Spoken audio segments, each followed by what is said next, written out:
I think we have this sense that we have to have the roadmap all figured out before we take that first step, and we need to know what it looks like, and we need to have that vision board, and here are the steps along the way towards achieving my goal. My goal was only to be more authentic to who I was and trying to more deeply discover and embrace whatever that might be. But what that might look like, I had to remain detached from. Oh, I'm going to become a podcaster, and it's like, what? No, I don't even know what that is. Like, that didn't even exist when I began this process. So, letting go of expectations and attachment to results, remaining open, and having the fortitude to let go of whatever story it is you tell yourself about who you are and what that needs to look like have been probably the most powerful teachers for me.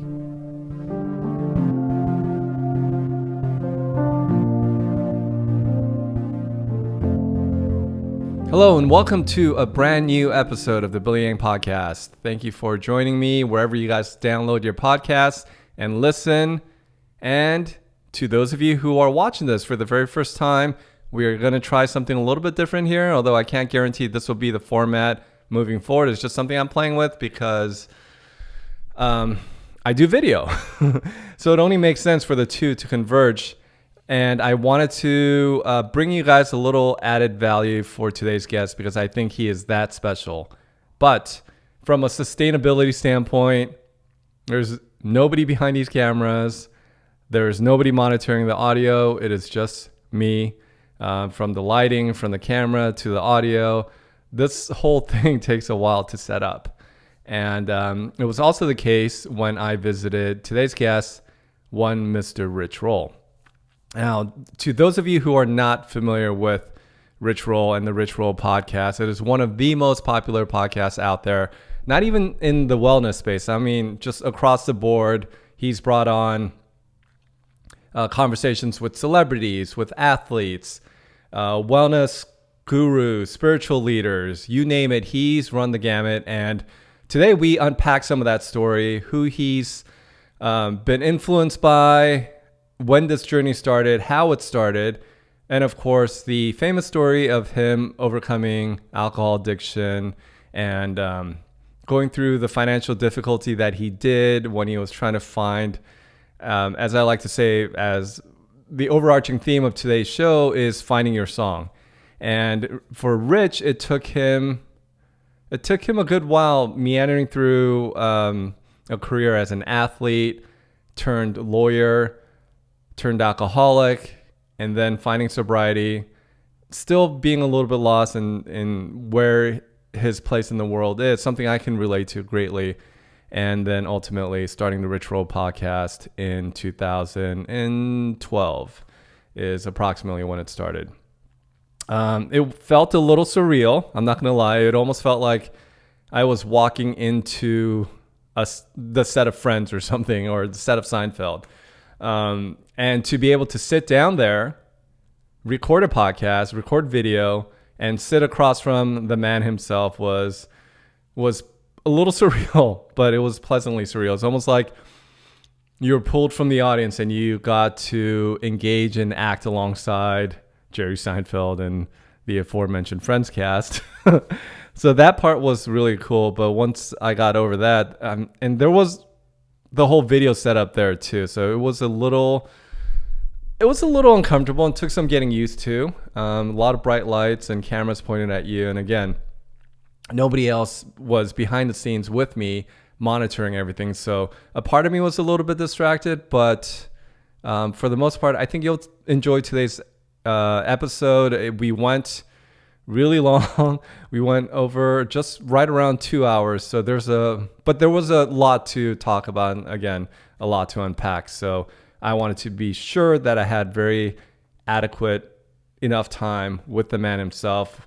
We talked all about his journey as the primary focus, but we also got into some of the burning questions I had. Everything is trivial to what he listens to, both on a podcast and the music front, to some of the bigger life themes that we cover in depth and how he got to where he got to. I also want to give a early plug to his live event coming up, something we talk about towards the tail end of the episode. And then please stick around. At the end of the episode, when we talk about the live event, we make some announcements, or I make some announcements. And it is something that if you can make it, I would love for you to be a part of the event. Like I said, it's a 2-hour episode, so we're going to jump right into it. Here's my conversation with the one and the only Rich Roll.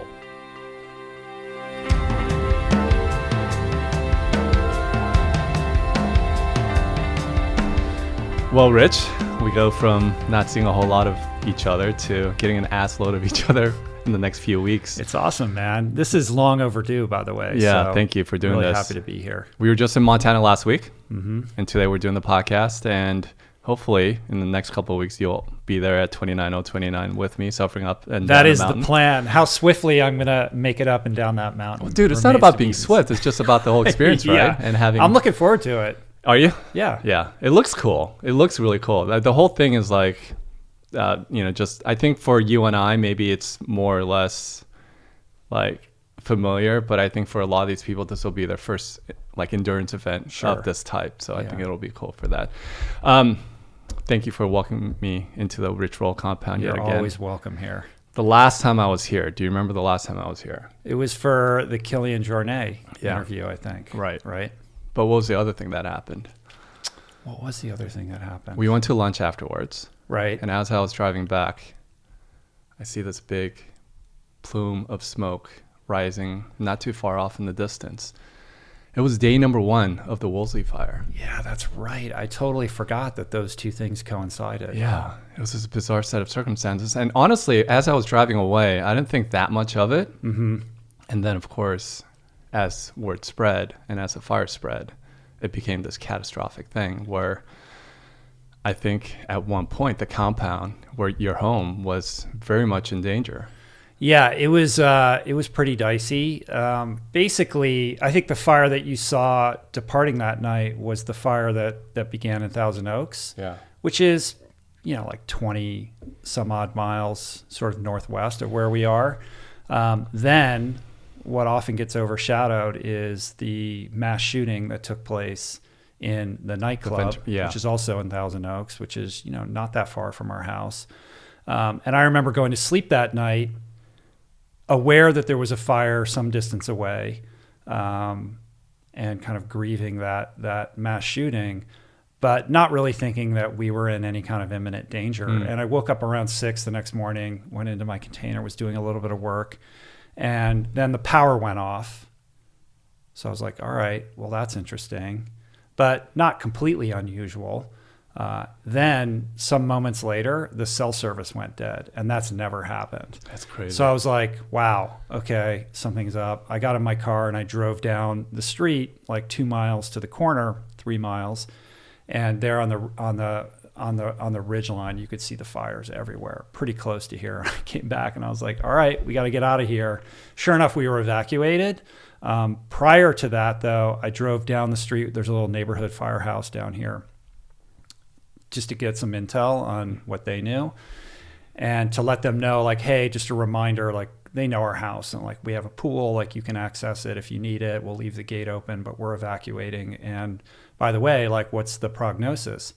And the guy said, this is at like 6:30 in the morning. He's like, fire's going to go all the way down to Malibu. It's probably going to jump PCH. Like, that's the danger zone. Like, Canaan it's already a foregone conclusion. Like, that's going to get toasted.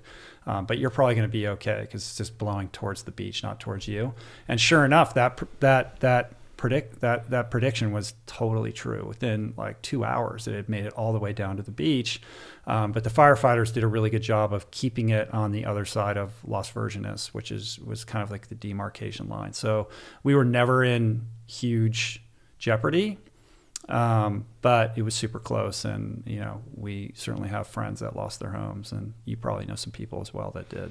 Yeah, I remember it was, I forget what day that was specifically, but that Friday of that week, it might have been Thursday maybe, or it may have been very day, but Friday we had a film event with Sanjay, who came into town with 3100, where you were supposed to be the moderator and the MC. Right, that's right, and I couldn't make it. Yeah, and I remember thinking to myself, I kept refreshing the map as best as they can guesstimate of where it's being affected. And because I was at your house, I was like, yeah, Rich lives right around here. And the fire was like pretty damn close to the house. It was close. And what was wild was trying to get accurate, up-to-date information about the fire. Like, we'd relocated to downtown, and you really couldn't get a sense of where it was and where it was going. Like, it was confusing. Even on Twitter, I would like keyword it like with my neighborhood and try to figure out exactly what was happening from people that had boots on the ground.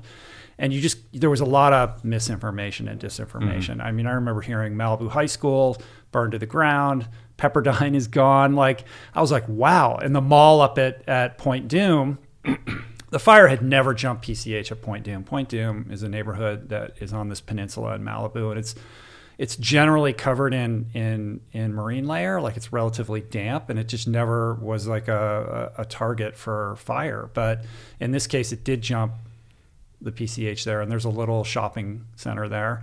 And I'd heard so many reports that whole shopping center and the grocery store and everything had burned to the ground. Like, it didn't turn out to be the truth. A lot of homes were lost in Point Doom, but it was very disconcerting to kind of not know how to separate truth from fiction during that period of time. Well, never mind your home. Yeah, our home. Our home as well. You spent many years, countless years building and curating, and like countless memories involved here was very much at risk. Yeah, and I think our relationship to this house, to our home, is a little bit different than most people. It really is. You just mentioned it a couple minutes ago. Like, wow, this is like a working studio, and it really is. Like, everything that my wife and I and my kids we've created it's all emanated out of this place. Yeah. And it does function as much as a home as it is a workplace. Like, my 15-year-old daughter, who's in art school, is producing this huge art show for all of her artist friends. She's got 6 bands coming. She's covered the entire house with artwork. Like, it is a functional studio. And here we are in what used to be a yoga room and then a bedroom that's now the podcast studio. So there's a very thin demarcation line between life and work at this place. And it just, I feel like there's something special about the energy here that has contributed to the creations that my wife and I have birthed into the world. And I think there's something about having all these amazing, interesting people come to our house to do the podcast that I feel like, or I choose to believe, kind of emboldens this place with like good inspirational energy. Yeah, I feel that energy for sure. Yeah. And we can go on the whole jag about, look, you can't replace human beings and family members and loved ones, and these are just things. But there and talk about mindfulness, but you are a human being after all. And I know I was following your journey as this was happening in real time, and you were trying to ride that balance of putting things into perspective. There are people that for sure who lost their homes while yours are still in peril. Yeah. But at the same time, I mean, come on, this is like, I don't know how you slept a wink as this was happening. Well, you have to surrender to what is. I mean, truly, you are powerless over these things, and that's a lesson that I've had to learn and relearn time and time again over the course of my journey. Mm-hmm. My utter powerlessness, not only over drugs and alcohol, but essentially over everything, people, situations. All that you can control is your response to what is. And when you're faced with something like your house burning down, you're compelled to confront that in a very fundamental way. And of course, who wants to, we built this home. It's a beautiful home. I'm so lucky and fortunate to be able to live here. And the prospect that it would get taken away from me, certainly that's going to, provoke all of your, all the gamut of human emotions. But at some point you have to kind of step into what it would feel like to be in that reality and be in acceptance. I've got a friend, Darren O'Lean, he's been on the podcast a couple times, purchased this amazing property right off Canaan, this little hunting lodge that was built like in the early 1900s, just a tiny little house, but on this incredible parcel of land. And this was going to be like, this is his new it was an incredible home, property, etc. He was out of the country, completely burned to the ground. Everything, like his his truck just disappeared. Like everything was gone. There was no opportunity no, to like salvage anything. He wasn't there to get anything out of it. Like everything that he owned was gone. And yeah, he had a moment of like, oh my Lord, but then very quickly recalibrated to, this is amazing. Like I have this opportunity now to rebuild this in a way that really suits me. And I think that example that he set was a model for like how I would like to navigate something like that. I'm not sure that I could, but it's pretty cool to see somebody who really groks like stuff is stuff, right? On a very, very, very, very micro level, I'm somebody who obsessively keeps tabs open on their browsers. And every now and again, every once in a blue moon, the computer will reboot or will restart or the browser will close, erasing everything that I had earmarked that I'm going to go back to that. I've been there, yeah. But then I think about it and I was like, well, I can't recall 80% of the tabs I had open, and like, this is kind of nice actually. Yeah, like starting from scratch. It's kind of like select all, delete in your inbox. Yeah. Well, I've never done that. No, that's crazy. Either, have you? No, I never have. But I've had to make peace with just thousands of emails being unread. Yeah. Hence the automated response. Right. Which I don't know how effective that is, but. Anyway. Well, you mentioned your journey, Richard Roll. We should probably talk about that. And I don't want to maybe overlap too much. You've told your story several times. Your story about finding endurance, endurance sports through the entire arc of your journey, which is fascinating. I don't mean to diminish it by fast tracking through it, but maybe we should set it up for people who aren't familiar with your entire story or who haven't read the book, which I would highly recommend. So, all right. So how far back do you want to go? I mean, I can rifle through this pretty quickly. I mean, I grew up Washington, D.C., 2 loving parents, middle class until I was high school. And my dad became a partner in his law firm. And then we had, all the resources that a family of 4 would require. All my needs were met. But I was a kid who was always kind of lonely, kind of awkward, insecure, had difficulty making friends, just generally, that kid in the corner, right, who was picked last for kickball and all that stuff. Bullied when I was younger, until I discovered swimming, which was something that I showed some level of natural acumen for. And when you're a kid and you show some promise in something, that's what you're going to gravitate towards. I certainly did. And swimming initially kind of really saved me. And by the time I was a senior in high school, I was one of the more prominent swimmers in my area. I got recruited at colleges. Swimming helped me become a better student. I had always struggled in school, but was able to kind of crack that code and graduate near the top of my class and got into all the great colleges and was faced with the decision of whether to go to an Ivy League and be a big fish in a small pond in the swimming world, or go to Stanford and be a very small fish in the largest pond available to me. And that's what I opted for, because I felt like I couldn't say to myself that I had really explored every option to, tap into my ultimate potential if I declined an opportunity to share a lane with the guy who has the world record in my event. So I did that. Ultimately, I don't know that it was the best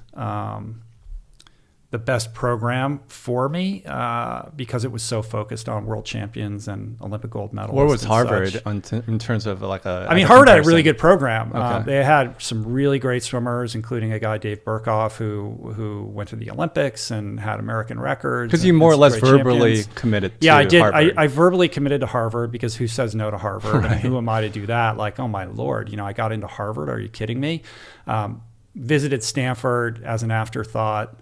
At the last minute, thinking, well, I just need to see this place before I, fully check it off the list, and went for a recruiting trip there, and I just fell in love with Palo Alto, man. Yeah, it was just incredible. I'd never really been to California before, and I just thought, oh my God, this place is it's like no college campus I'd ever seen. Everybody seemed really happy and engaged, and they seemed to enjoy life while also, being dedicated to academic excellence and also excellence in other areas of the life in their lives in a way that was celebrated by the community. And I felt like there was something antiquated or old school about these Ivy League institutions where it was just like, you pick athletics or academics and you can't do both. And, I don't know, there was an open-mindedness that was very California about Stanford that really appealed to me and was so different from the way that I was brought up.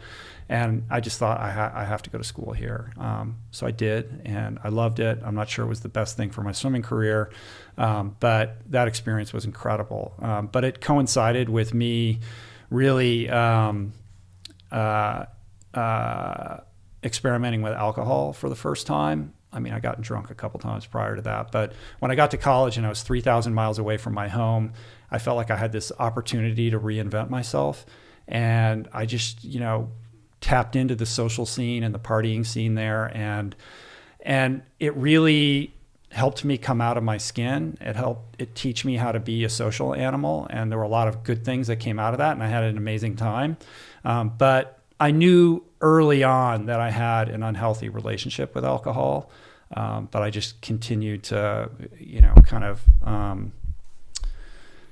go down that path for a very long time. And it was a slow process of my aspirations being eroded and my life If there was one environment where something like that feels quote unquote normal, it's the college Yeah, so it's easy to go like, well, I'm in college. Yeah. Who cares if I'm the last guy to leave the party or I passed out in the corner. Or it's even like hair of the dog at 9 a.m., yeah. Hey, so, shake this off. Right. A lot of people were doing that. And then what happens over time, though, is you keep doing that and everyone else kind of slowly stops doing that kind of stuff. And you have fewer and fewer friends to call up to join you in those kinds of activities because they start to become responsible members of society. Whereas I'm like, come on, let's keep doing this. Right.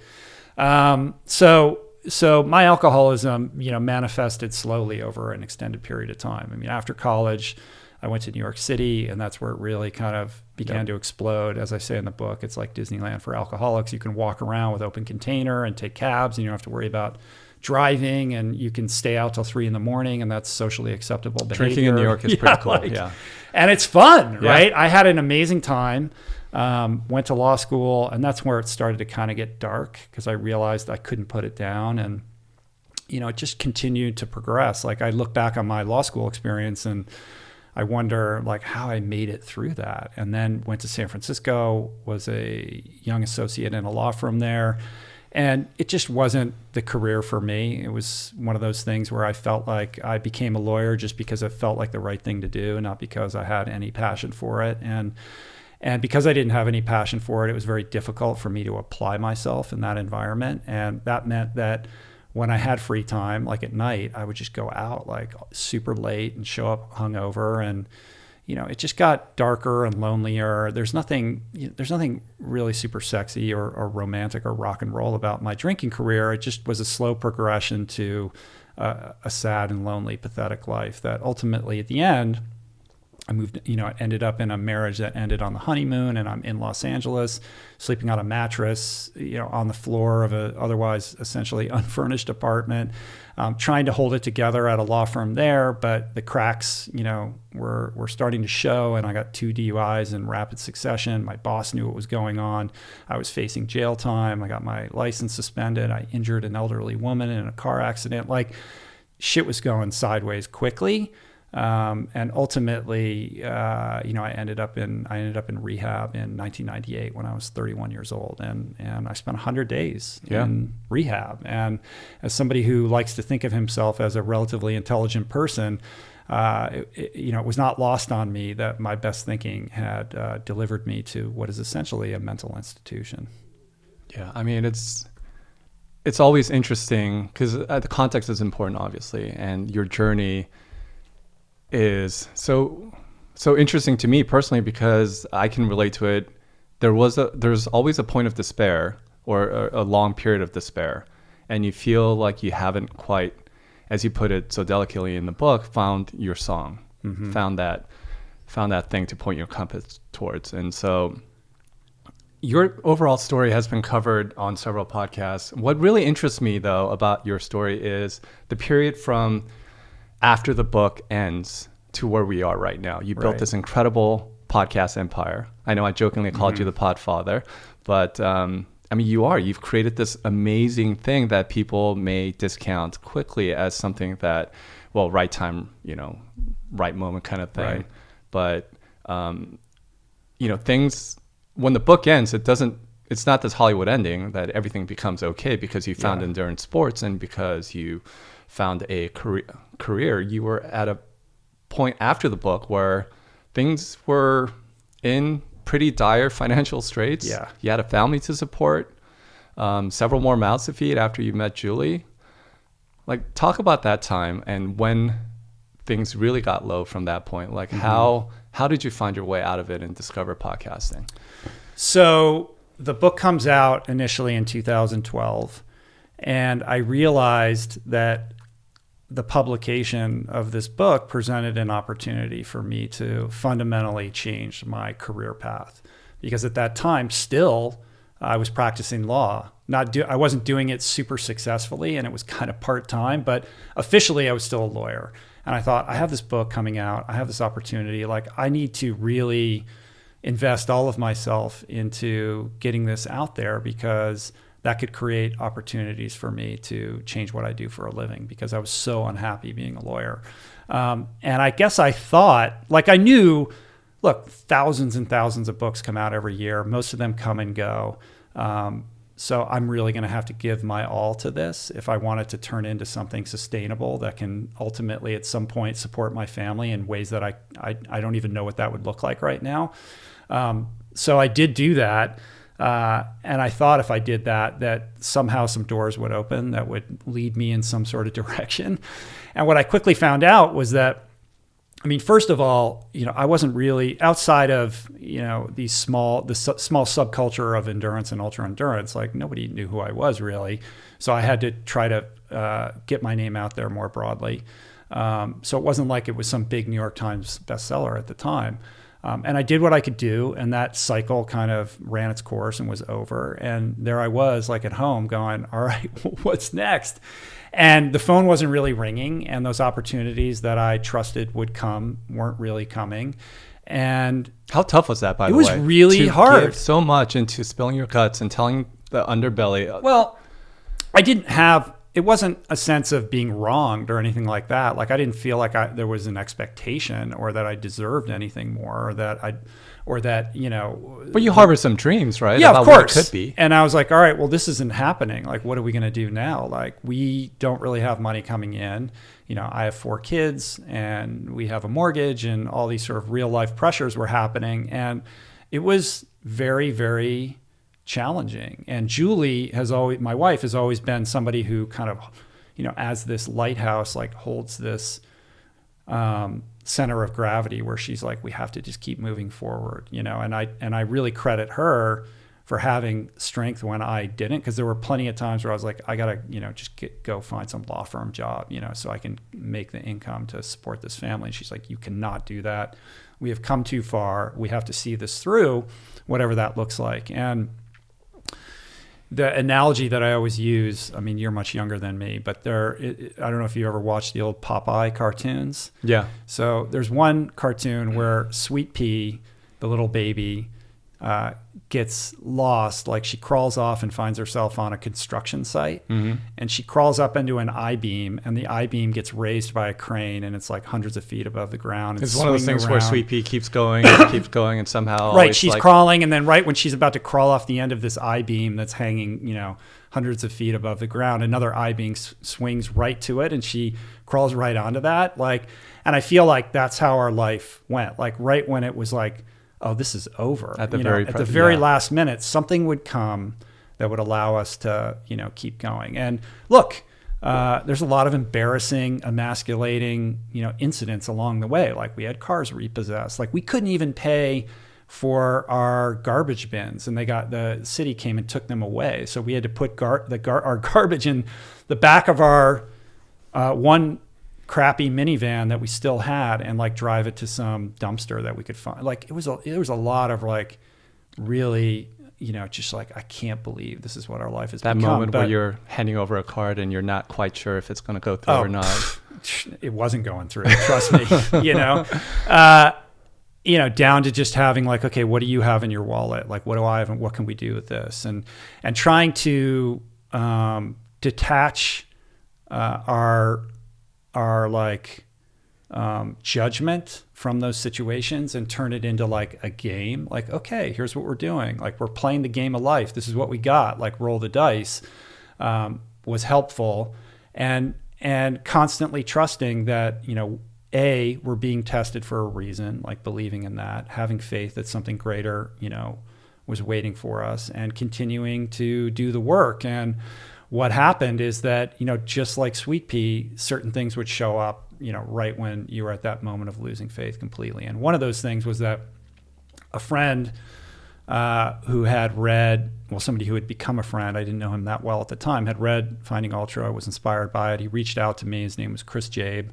And he was a guy who had been a successful entrepreneur. He was Mark Cuban's partner in broadcast.com. And that was when that IPO happened. It was like the most successful IPO of all time. That's how he bought the Mavericks. And exactly. And so whereas Mark went on to continue to be an entrepreneur and build his empire, Chris was like, I'm good. I don't, I got plenty, I don't need any more. And ended up moving his family to the North Shore of Kauai and buying this old mango farm and turning it into this property called Common Ground, where he had a restaurant and he had these beautiful grounds. And he reached out to me and he said, look, I have this thing and I'm not really sure what to do with it. It has so much potential. I want to figure out a way to leverage it to give back or to create a community space. And I just need help, ideating around what this could be. Like, would you be interested in helping me?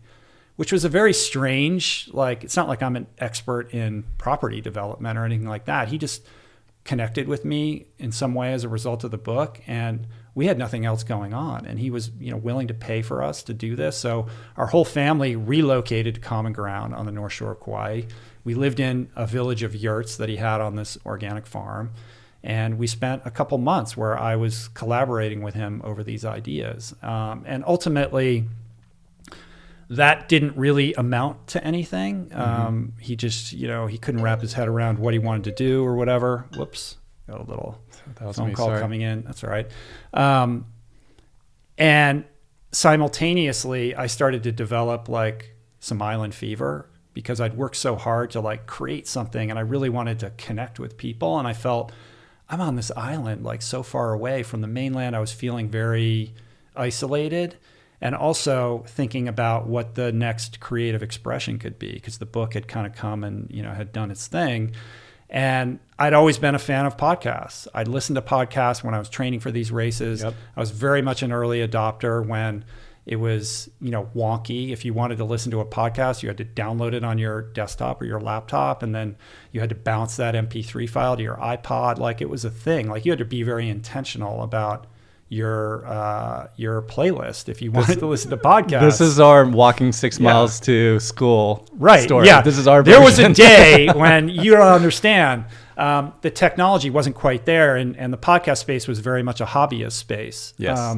But there were some big creators. I mean, Adam Carolla was doing his thing, and I started listening to him from day one, and like kind of was there for the evolution of him trying to figure out how to turn, this into something that was financially viable. And he kind of shared about that along the way. I mean, Rogan started pretty early. So the comedians were the first ones in. That was the most robust, developed space in the podcast world. But for the things that I was interested in, like fitness and training and endurance sports, and there was only a smattering of a few things out there. And I saw like an opportunity. I was like, I know some cool people. Like, I had listened to thousands of hours of podcasts, and it always like confused me because I felt like I was the only one. Like, I know you because we had crossed paths early on, and I knew you were listening to some of the stuff that I was listening to. Oh yeah, at the time. Adam Carolla was one of them. Yeah, because we talked about Planet. Carolla and all of that.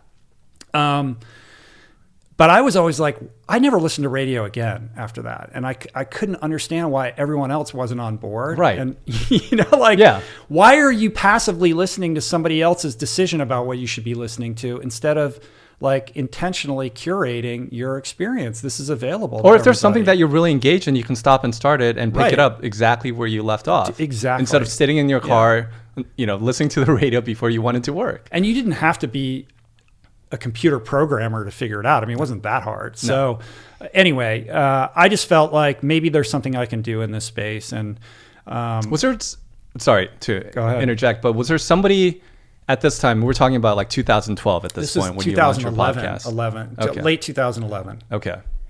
Who was currently in that space where you're like, okay, I see what they're doing. And I know Rogan, somebody like Rogan was instrumental in your start, but who was in the wellness space or the endurance space that you saw what they were doing, but you thought you could do something better? Well, I think different? it wasn't ever that I thought I could do anything better. I think I think Endurance Planet existed then.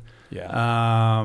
Gordo Byrne, who had won Ultraman and was a coach in Boulder at the time, would occasionally throw up podcasts where he would talk about events or he would interview athletes. And he ended up just doing it sporadically once in a while. But I was like, this is so valuable to me. Like, just to hear somebody who's better at this, who has more experience in this world than I do, to share their experience. Like, that was incredible.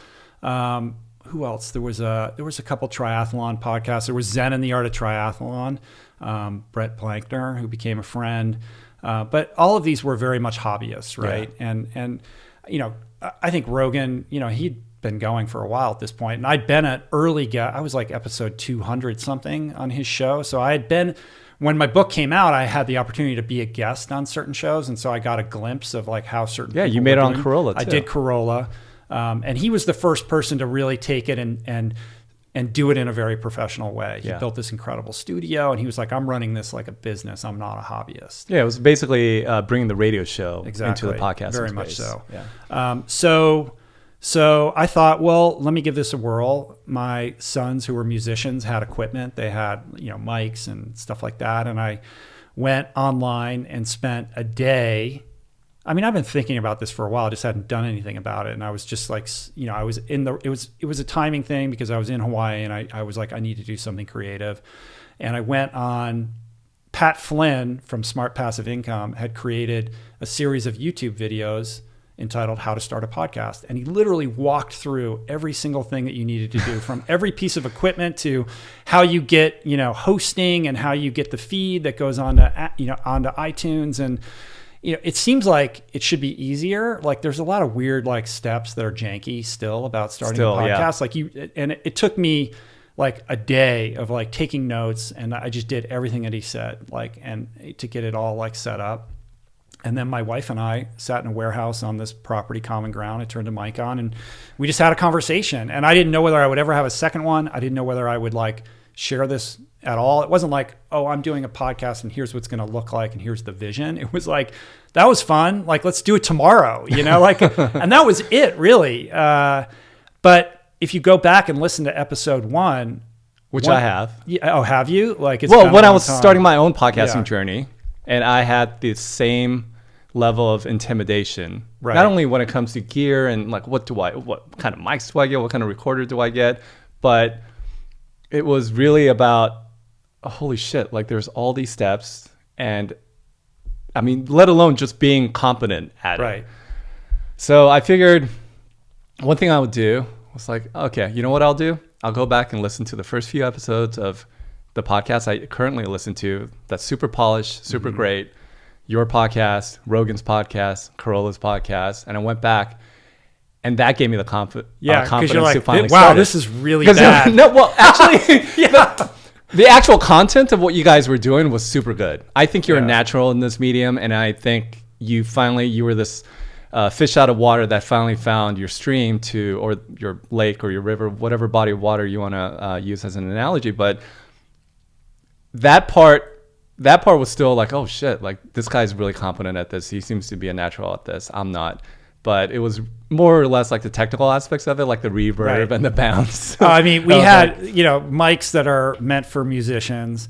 And I made the genius decision of like doing it in a warehouse that had probably the worst acoustics of all time, like this cavernous space with all this echo. Yeah. And I mean, it was bad. But if you go back and listen to that, I do say something along the lines of like, look, I don't know what this is going to be or if it will even be, but I can tell you one thing, and that is that this is not going to be a podcast about training for triathlons or like really super focused on the granular aspects of being an athlete. Like I want to expand my horizons because I have a lot more growth to do. And I just want to convene with interesting people across the board in various areas. And I feel like I've held true to that. And I think the lesson in all of this is not being afraid to just begin and allowing yourself to be imperfect. And being okay with that. Like, okay, I'll figure this out over time. Like I'm putting this out, you know, and it's not great, but like, that's the only way that you can be a creator is to, you know, be in the process of sharing that evolution, you know, in real time. Yeah. And you talk somewhat vaguely or generally about higher power, having faith in something beyond yourself and beyond this world. And for both what you and I do, I think there's also a timing aspect of it that was crucial. Yeah. Because clearly you couldn't do this if the technology didn't exist or it wasn't starting to take shape. And I couldn't do what I do, video content, podcasting, if we weren't of a certain time. Like it's really interesting if we look back, even in the last 5 years, right, of how technology has evolved and how readily accessible even something like podcasts is with Anchor and, you know, some of these other businesses that have like really streamlined the process a lot more. But back then, man, it was like you said, there were where you can pull up thousands of videos on how to start a podcast now. It was, you really had to search for it and find it. And yeah. So I think two things. I mean, first of all, you could say like I was a little bit ahead of the curve because podcasting had not been sort of widely or broadly embraced at that time. But I very much benefited from being an early adopter. It's like the one thing that I've done where I was like in the right place at the right time, because it wasn't a crowded marketplace. Now there's like, I don't know, 750,000 podcasts or something like that. Yeah. But at this time, it was not cool to have a podcast. People weren't scrambling to start podcasts at the time. So, and there wasn't that much going on in the health space for sure. So when I launched the podcast, it immediately was in like the top, 50 podcasts on iTunes. And it was in, consistently in the top 3 in the health sector. And I was getting, I think the first episode got maybe 2,000 downloads or something like that. Like it didn't take much because there was nothing going on at the time.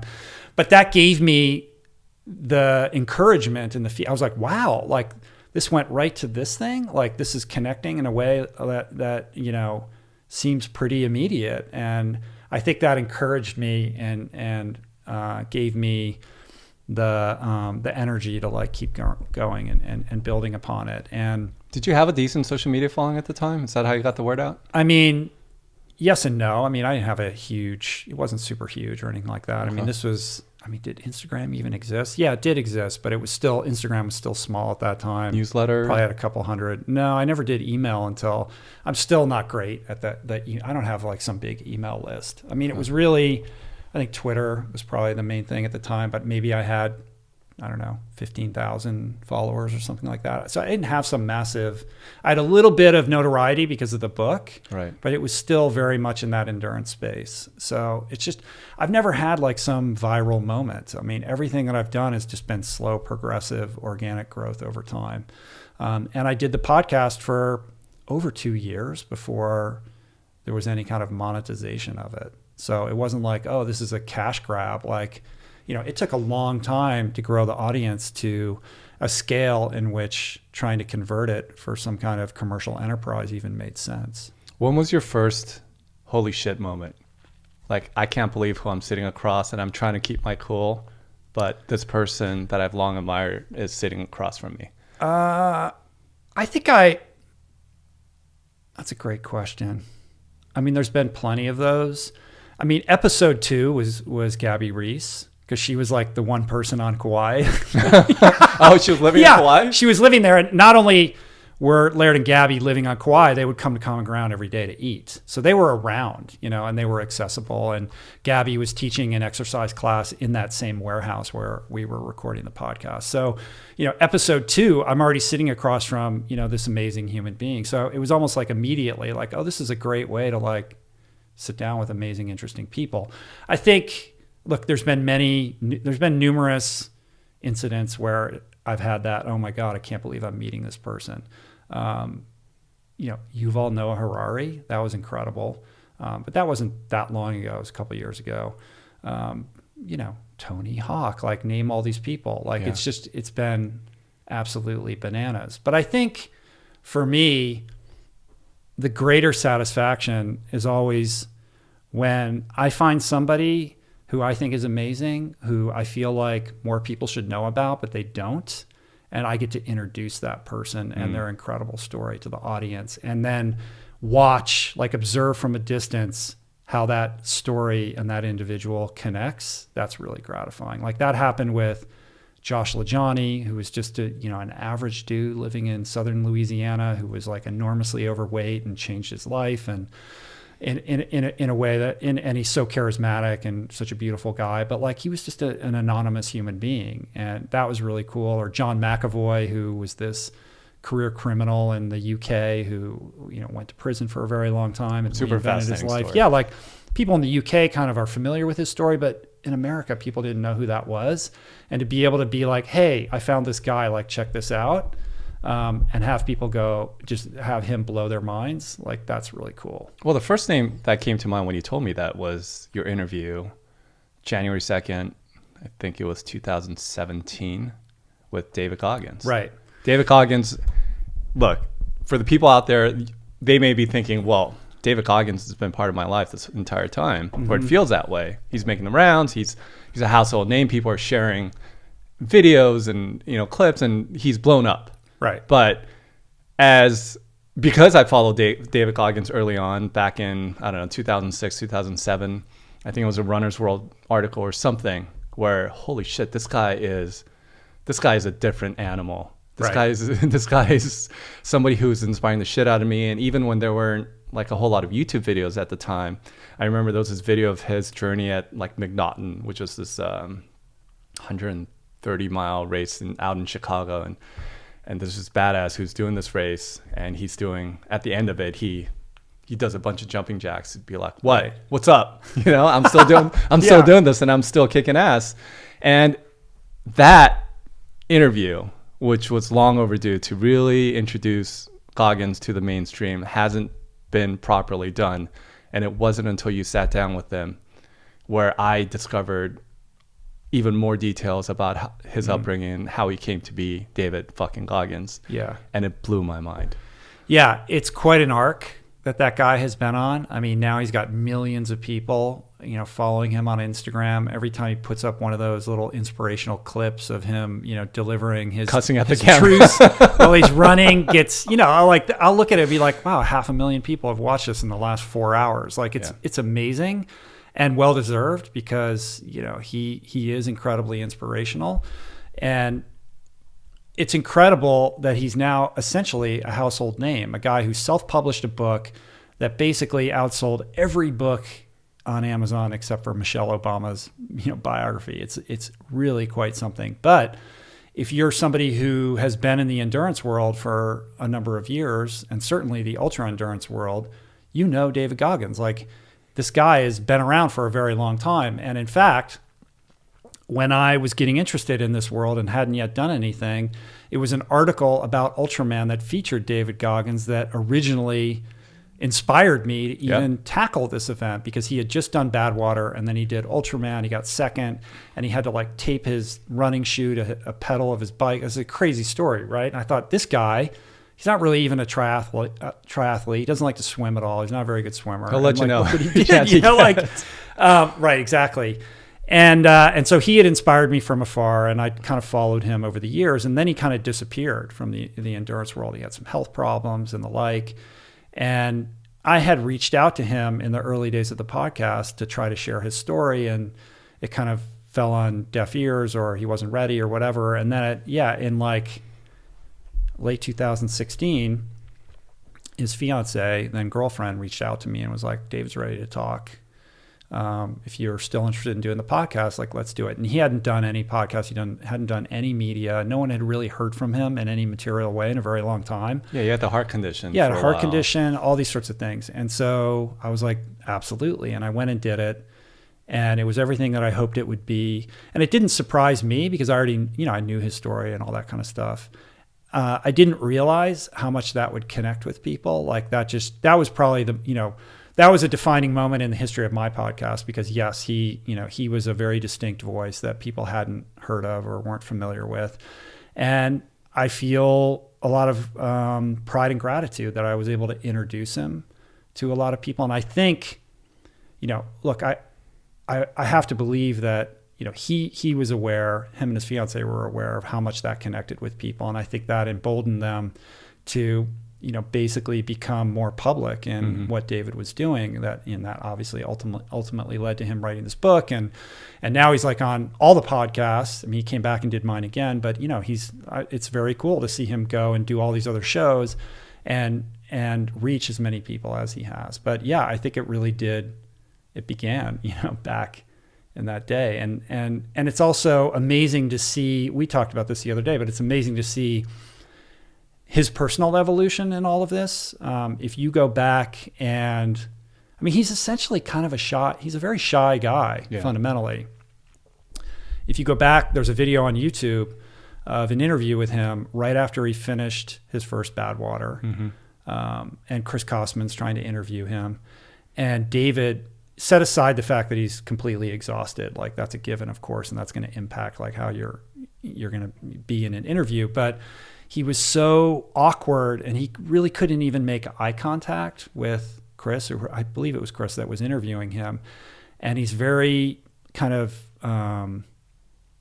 insecure in his word choice and his language. Like it was almost like he really didn't know how to communicate with another human being. Well, the version of David Goggins that he talks about in the book. Yeah, and when you contrast that with how he communicates today, it's incredible. He's channeling David Goggins. Yes, David fucking Goggins. David fucking Goggins. It's like he takes on this other persona. Yeah. Is there a degree of that with you too, where you feel at times like that shy, awkward, cross-eyed kid? Can you go back to that headspace? Yeah, I'm still a shy, awkward, insecure person, very much so. And I'm kind of a loner. I do public speaking now and obviously podcast and there's this live event. But you have to get up for it. I have to really gear up. Like it's not, you see people who are natural performers and they can kind of do that and it doesn't seem to take a toll on them. For me, it takes a lot of energy for me to do that. Cause I like to, basically close the door in my container and be left alone. So I can gear up for it, but it's a practice. Like, look, I've done 450 whatever episodes of the podcast, like 1,000 hours of talking. Yeah. You're going to get better at it just by virtue of the doing, right? And being placed in these situations that initially feel awkward, but that you just acclimate to over time. 52 years on this big blue marble. Can you take a step back and objectively look at where you've gone in the trajectory of your life and actually take the time to feel that level of pride, or are you constantly this fish moving upstream? Yeah, that's the tension. Like I'm aware, but my natural disposition is like, what's next? What's wrong? What's not working? Why is it not working? And to focus on the problems. I have to really go out of my way to just be present with what's happening and be grateful and acknowledge, this incredible trajectory that I've been blessed to be on. Like I could have never imagined that this would be my life. I often reflect back on being in a career that really was ill-suited to me and made me very unhappy, and having no sense of what I could possibly do that could provide my life with fulfillment. And yet you had the misfortune of being good at it. Hence it just kind of prolonged. I could sort of force myself to be okay at it, I think. And I think, the lesson for me really is that when you have the fortitude to commit to personal growth, whatever that, in whatever form or process that looks like for you, and you have the faith to just move forward blindly without knowing where it's going to lead you, I think that's where you create the opportunity for amazing things to transpire. I think we have this sense that we have to have the roadmap all figured out before we take that first step, and we need to know what it looks like, and we need to have that vision board, and here are the steps along the way towards achieving my goal. My goal was only to be more authentic to who I was and trying to more deeply discover and embrace whatever that might be. But what that might look like, I had to remain detached from. Oh, I'm going to become a podcaster, and it's like, what? No, I don't even know what that is. Like, that didn't even exist when I began this process. So, letting go of expectations and attachment to results, remaining open, and having the fortitude to let go of whatever story it is you tell yourself about who you are and what that needs to look like have been probably the most powerful teachers for me. In the realm of mindset, look, you clearly have to show that's resonating with people, changing people's lives. Like, that is ultimately going to be your legacy.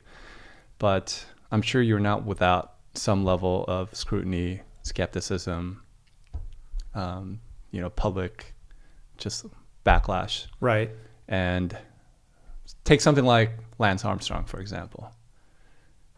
Was that difficult to, build something that is impacting a bunch of people's lives in a positive way, being a really bright beacon for people, and then doing something like that, and you get the disproportionate number of people saying, like, fuck you, why are you having Lance on your podcast? And then you clearly tried to set it up to, hey, I understand this is what he did in his past lifetime.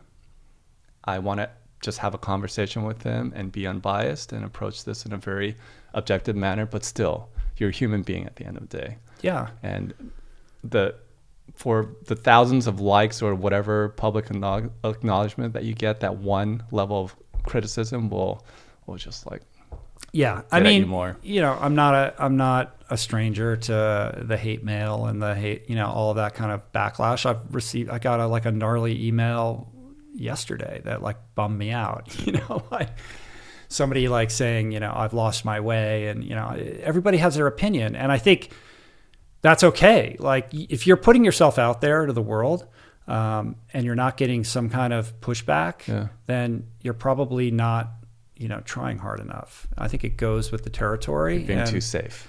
Yeah, you're being too safe. And I would say I'm probably too safe in general already. I think that I would be well served by having more people on my show that I disagree with or have a worldview that is at odds with my own, and trying to be open-minded about that. And, that's something I spent a lot of time thinking about. I mean, in the case of Lance, my approach with that was exactly what you said. I wasn't there to do a referendum and pass judgment on his life. I was there to try to better understand the experience of a human being who has gone through what very few people on earth have experienced, which is to have these super high highs and these super low lows. And how do you move forward through those low lows? And what is the emotional experience of that? Emotions run high with Lance. Everybody entered into that conversation with a already completely formed opinion and judgment of who he is. And as I said in the introduction to that, this conversation is not going to change that. If you're a big fan of Lance, you'll probably come out of this as a big fan of Lance. If you already have a distaste for him, then, this conversation is probably not going to change that. But I don't regret having it. I think that we have to have conversations like that. My most recent episode is with Amanda Palmer, the musician and performance artist. And one of the things we talk about in that is radical compassion, and she talks about this need that we have to be more empathetic to human beings and to express that empathy, not when it's convenient, when that person falls in line with our worldview, but to have the capacity to express love and understanding and compassion when somebody's actions or ideology is completely at odds with us. And I think we need more of that now, because we're in a culture that is extremely divided in a very acrimonious way. And I spent a lot of time worrying about how we're going to find our way back to unity and our ability to simply coexist together in a healthy, functional way. And I think, empathy and understanding is really the only way to do that. Well, I almost feel like when it comes to, because social media certainly amplifies that. Sure. All the negativity and the voices. Everyone has a platform. Everyone has an opinion that they can voice now on a public forum. And I was thinking this about Twitter. Like, what if you were to engage in someone, say politically, that you couldn't write it out, you had to use video. Mm-hmm. Imagine if people communicated that way in short, 15, 30-second clips to go back and forth and engage that way instead of through words and these pithy, like F you, right? Well, first of all, your face would make you accountable for who you are, so you couldn't be a bot, right? Or you couldn't hide behind some avatar. Yeah. And I think there's something about reading somebody's facial expression that creates context and nuance in a way that just text doesn't. But I think at the same time, you still have a situation in which people are shouting past each other, and if you're going to make a video, like, okay, what do I want and what exactly am I saying? There's a performative element to that as well that I think still remains problematic. What do you think is the solution to all this? How do we ratchet down the hate and the negativity that's out there, especially when it comes to the world of politics? That's so. I mean, I don't purport to have the magic bullet solution to that, but I do believe and feel strongly in the power of long form conversations to be a healing agent, because they do allow for nuance and they do allow for space and time to breathe, where you can really get a sense of where somebody's coming from.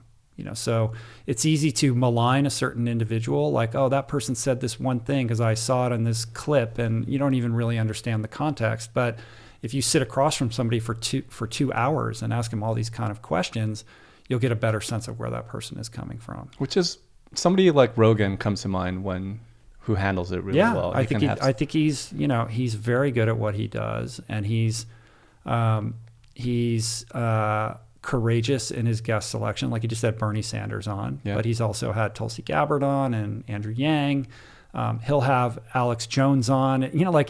I don't know how, it's crazy how he can get away with all, he can have anybody he wants on, and nothing, he's like Teflon, nothing ever sticks to him.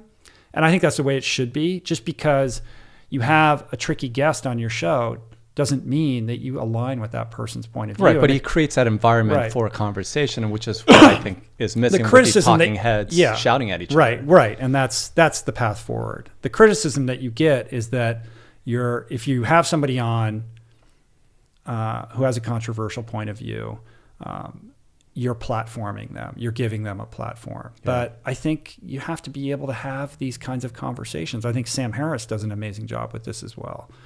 We have to be able to have uncomfortable conversations if we want to heal this gaping wound. I agree with you 100%. And that's why I didn't take any exception to having Lance Armstrong on, or you could have Ben Shapiro on, you could have Bernie Sanders on, and I would I think it would be an interesting listen.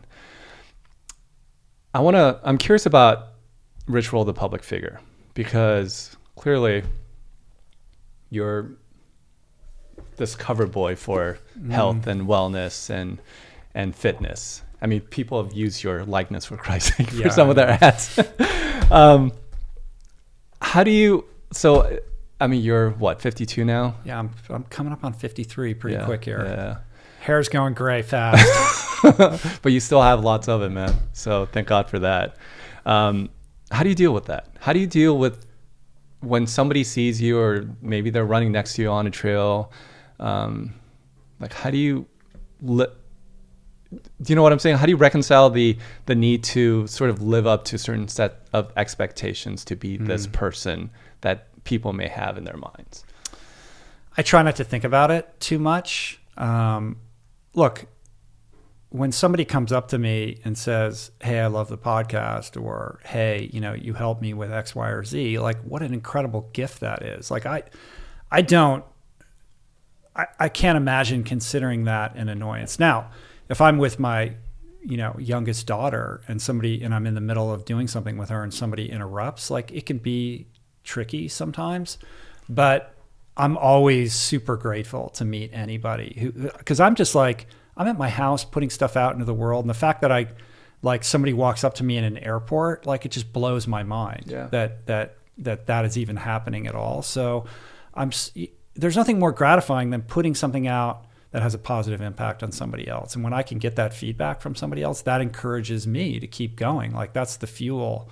I live for that stuff. So I don't have any kind of problem with that at all. And it's at a level now where it's very manageable. Like, it's not like, some movie star who can't go outside and has to deal with all kinds of craziness. Like it's infrequent at best and always kind of like a pleasant, interlude to whatever's happening. So that's all good. No problem whatsoever.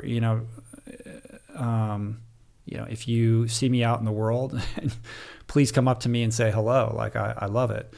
In terms of trying to make sure that I live up to some expectation of what people have of me, I mean, that gets tricky. Like if somebody meets me, they're going to be projecting a version of me onto me because they don't really know me. Right.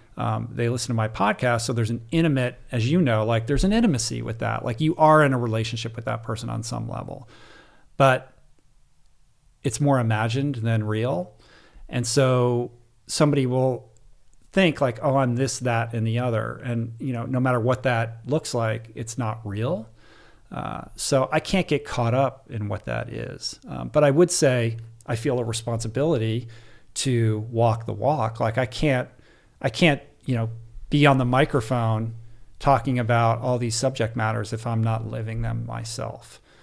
So as they say in recovery, you can't transmit something you haven't got. So if I want to transmit a certain vibration, I have to carry that vibration. Otherwise it's a lie.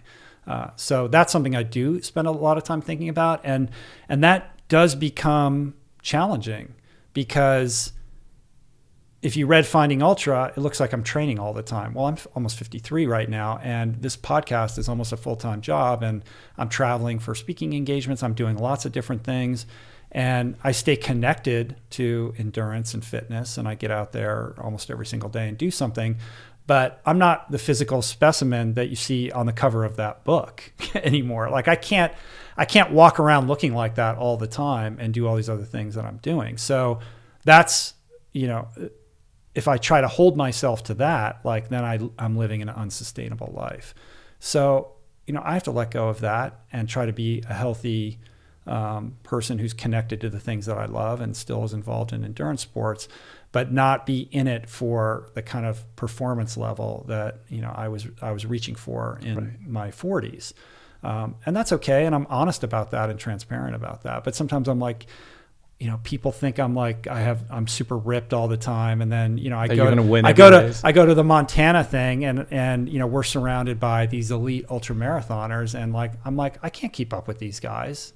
But just let it go. It's okay. So the calculus that I run in my mind when it comes to how do I allocate my time and invest my energy is less about how fast can I run or how far can I run, and more about what is the best way for me to impact the most number of people in the most meaningful way. Yeah. And staying connected to being fit and healthy is important, but if it means I'm not having a conversation with you or doing some event where I know I can move the needle in people's lives, then I'm going to always opt for that, which means, I can't be spending 20 hours a week training. And who cares if I do anymore? Is it really important? How far long I can ride my bike?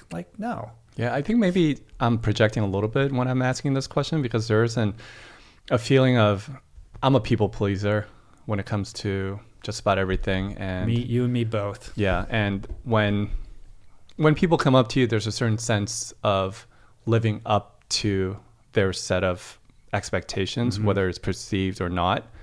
And I always feel like I'm always afraid that one interaction they'll walk away going, oh, he's not the person I thought he'd be. And even when it comes to athletics, like this, a couple of weekends ago when I had to drop out of the Angeles Crest 100 that I was training for, I felt like I was letting people down. Mm-hmm. And so it was a very difficult decision to land on finally, but this is all, I'm sure, largely imagined. Yeah, of course it is. Like that's a very codependent mindset. And I get it. Like I understand exactly what you're saying. Yeah. Like if I'm not racing anymore, am I even relevant in this conversation? Mm-hmm. And I do have a fraud complex when I'm surrounded by like legitimate like ultra runner. Like when you're with Timmy Olsen, it's like, come on, man. Like I'm not, like who am I? It doesn't, I can't purport to be somebody who's even in the same sport or league as this individual.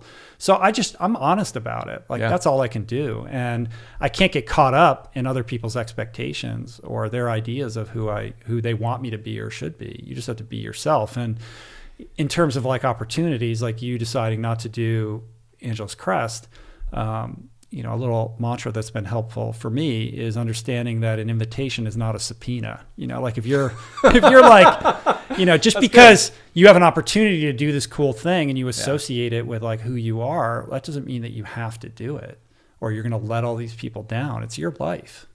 You had a race you had to cancel on, right? Yeah. So, and I made public announcements about this. Like I was meant to participate in this ultra endurance triathlon, double Ironman distance thing with my coach, Chris Houth, that is going down in Qatar in November. And I hadn't raced in 2 years. And I was excited about this challenge because I felt like, okay, it's time. And this seems really cool, like a fun adventure. It's not really a race, but like what an amazing opportunity to go to this part of the world and see what it's like outside a big city. Like incredible, once in a lifetime thing. But over the last several months, my life has been so full of opportunities and obligations, things that I welcome into my life that I think are important and part of who I am and what I do, that training, like I take an adventure like that seriously. Like I can't half-ass my way towards that. Like I can't fake it. Like I have to put in some serious hours. And those hours became more and more difficult to justify and rationalize because they were taking away from other opportunities that I had judged at this moment in my life needed more prioritization. And the challenge I had was letting go of, okay, I said I was going to do this thing, but now it's just not practical. And also the self-judgment, like, oh, I failed or I've let myself down or other people down. And also coming to terms with the fact that like, I don't want to feel guilty about saying yes to doing certain things that I've worked really, from those days when we couldn't pay for our garbage to get picked up to now being invited to do certain cool, like, hey, come to Telluride and like talk at this amazing event. Like, yeah, I'm sure you're turning down more than you're accepting. Oh yeah, I turned down tons of stuff, but there are certain things I want to say yes to. And I want to feel bad about that because I said I was going to do a race that in the greater context of my life, I'm not sure is really the most important receivership for my time and energy right now. So I've kind of had to let that go. Otillo was your last race then? Was that 2 years ago? Which is like 2 years ago. God, that was 2 years ago? 2 years ago. I feel like that was just weeks ago. Yeah, I know. This is what getting old is.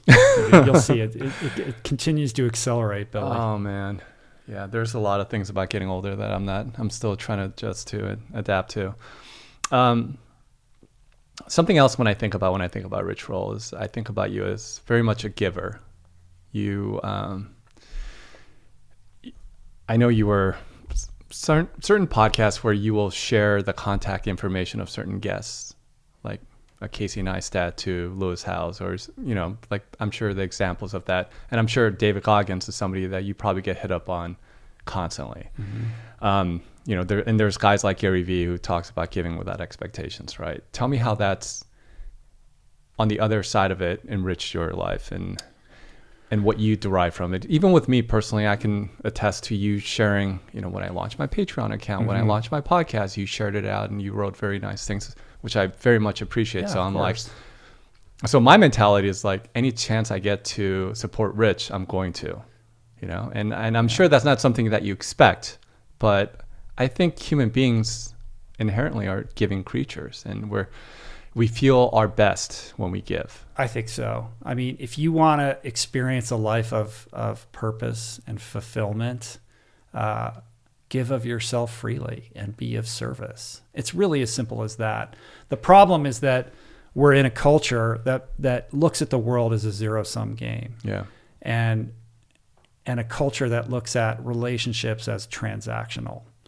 And that's a huge problem, you know, and what I've learned, and I learned this in 12-step, like this is what I've learned through sobriety.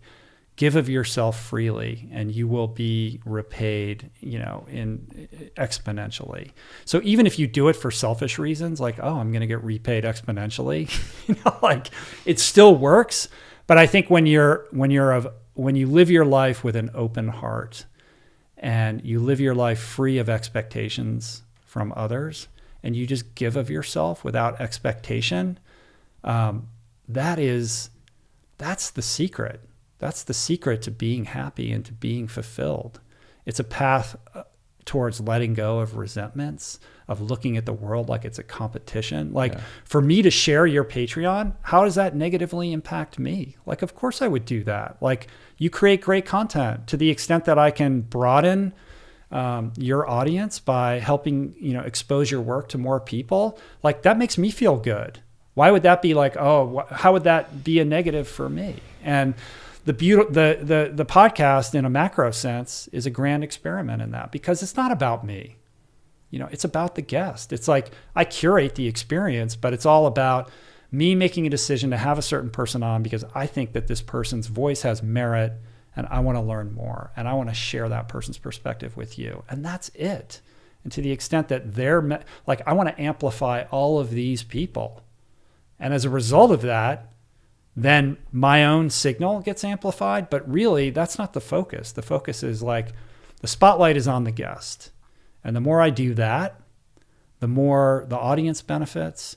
And fundamentally, I think the more the audience trusts me, and that really kind of institutionalizes what I'm doing.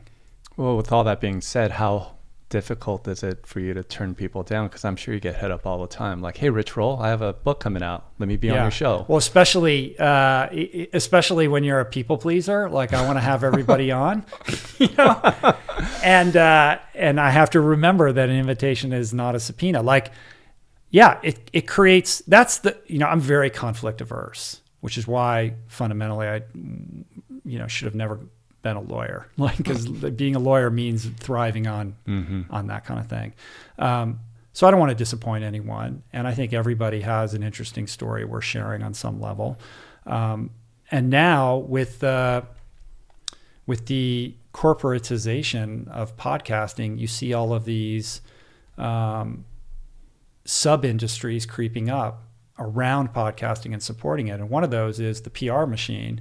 Now everybody realizes like, oh, podcasts are the way you sell books. So I'm on the list of all the publishing houses. So I get all the galleys in the mail before these books come out. So I literally get like a dozen books a week in the mail. I get a constant stream of email pitches for people to be guests, too many for me to even respond to. And so the way that I deal with that is to remember that my allegiance is not to these individuals, but to the audience. Like what do I think is in the best interest of the audience? I have to put that first. And I've also learned that to trust my gut on guests. Like I know it when I see it. Like I know that this person will be appropriate or right, as opposed to a bunch of people saying, oh man, you got to interview this person. They're incredible. And if I'm not feeling it, I've made this mistake in the past. Like, I don't really feel it, but everyone seems to think I should do this, so I do it. And generally it's okay, but it's not great. And if you're doing hundreds and hundreds of these, they're not all going to be amazing, and you learn certain things along the way. And one of the most important is that I need to learn to trust my instincts. And even when I do, it doesn't mean it lives up to my own expectations that I set for it, but more often than not, it's the right thing. Can you single out by name the people who have disappointed? How do you make your money? That's the question my parents want to know the answer to. They're still confused. Your parents and I have been exchanging. Oh some yeah, emails, yeah. Your dad help my dad calm down. Yeah. So I make money in a variety of different ways. I make money through podcast advertising. So I do 2 or 3 live reads on the show. I do 6 shows a month, and that is now probably the most robust income that I make and the most predictable. So I have that. And then we have our meal planner digital product, which I'm super proud of. It provides a great service to people that are really learning how to dial in their diets, very affordable. So that provides monthly income to us as well. Speaking engagements provide income. The retreats that Julie and I do together provide income. Book sales provide income. What else? I mean, there's a smattering of other things. I've got a small Patreon that provides income. Amazon Associates provides some income. What else? I mean, Did you say speaking? I forgot. Speaking engagements. Yeah, okay. Yeah. Retreats. What else? Oh, now I'm now stepping into some broader product sponsorship opportunities. So that's a new experience. And now I got this live event that I'm doing at the end of September. So Yes. that's going to be a new experience. And the idea behind that is setting up a tour for 2020, like a multi-city tour for the podcast. Well, I definitely want to touch upon that. A couple more questions, because I feel like we'd be remiss if we didn't talk about nutrition, which I'm sure you get hit up about constantly. But I'm more curious about your perspective on how you see plant-based nutrition, burgers, sausages, things like that, that are a little more apt to being a gateway food, if you will. Right. And having it go a little more mainstream. We see Carl's Jr. adopting the plant-based burger. We see Del Taco, I think, has a plant-based option. I'm like, I imagine if fucking In-N-Out had a Beyond Meat patty, like a secret menu where you can get that and like Vegan-A's, like they crush it. Yeah. You know? And so I'm just looking at it from afar, and as I've talked to people like TK Pillen, who has plant flour venture that he's launching and supporting all these other startups, like, where do you see this going? I see it continuing to grow. I mean, it's exploding right now. It's kind of an amazing thing. I mean, I've been plant-based now for 12 years. Look, there's people out there that have been plant-based for 40 years. So it's not like, I'm a super OG, but the extent of change and growth that I've seen in the last decade is astronomical. So this is more than a trendy diet of the month. We're seeing a progressive movement of mainstream culture towards a more plant-centric diet. And that is a function, I think, of a few things. We're in the midst of a cataclysmic healthcare crisis where people have never been more obese or diabetic than they ever have been. 1 out of every 3 Americans dies of some form of heart disease. So crazy incidents of poor health in America. Secondarily, we're also experiencing an unprecedented environmental crisis. And by all accounts, the impact of animal agriculture, industrialized animal agriculture on our environment is extremely deleterious. By some accounts, equal to, if not more impactful than the transportation sector. So to the extent that we can reduce or eradicate that kind of animal intensive farming has a benefit for planetary well-being. And thirdly, I think human beings are innately compassionate. Nobody likes the idea of killing an animal for their food. And the more you learn about the way these animals are raised and slaughtered for our food system, the more upsetting it is. And I think in an internet culture, we now have more of that information accessible than we did before. So more people are hip to what's actually going on. So we have these technologies now where they're able to create meat and dairy analogs in a way that are healthier than what's available in certain cases, more environmentally sustainable than their animal counterparts. And certainly sparing these animals' lives. And they taste good. So it doesn't taste like shit anymore. So yeah, it used to be you eat these hockey pucks that taste terrible or whatever it is. They're horrible. But now they figured out how to make them taste, if not exactly the same, a different version of that is quite palatable. And so I think all things being even, now you have people saying, sure, like why do I need to like participate in these things that don't align with my values when I can eat this other thing that actually tastes pretty damn good? And I think that's super exciting. And that's why the market caps, that's why, when Beyond Meat went public, now its stock is through the roof. The market caps on plant-based dairy alternatives are insanely high. There's so much money pouring into this. Everyone from, you mentioned TK Pillen, but we have Bill Gates and Google Ventures, and like the biggest venture funds and the biggest investors in the world are pouring into this space because they see the long-term value of how this is going to shift how we think about food. Now, my belief is that eating plant foods closest to their natural state is the most ideal way to do this. So it's not as if eating some of these plant-based burgers is some kind of health panacea. Like, they aren't necessarily. Still junk food. But if you go, like now, Impossible Foods just announced that they're going to be in Burger Kings nationwide, 7,000 plus Burger Kings. Like, that's incredible. It's incredible that that's happening, that you can provide this alternative to the Whopper to millions and millions of people. What is the long-term impact of that? It's all good. That doesn't mean that I'm necessarily the customer for that, because I'm not. The customer is the super hardcore meat eater that doesn't think that anything can match up. And if you can meet them where they're at and satisfy that person, that's a massive win. And so I'm super encouraged and excited about all this. I mean, I've had Ethan Brown, the CEO and founder of Beyond Meat, has been on the podcast. I just had Pat Brown, who's the founder and CEO of Impossible Foods, on the show. That episode hasn't gone up yet. It won't go up for a little while. But, I think the work that they're doing is transformative and incredible and should be celebrated.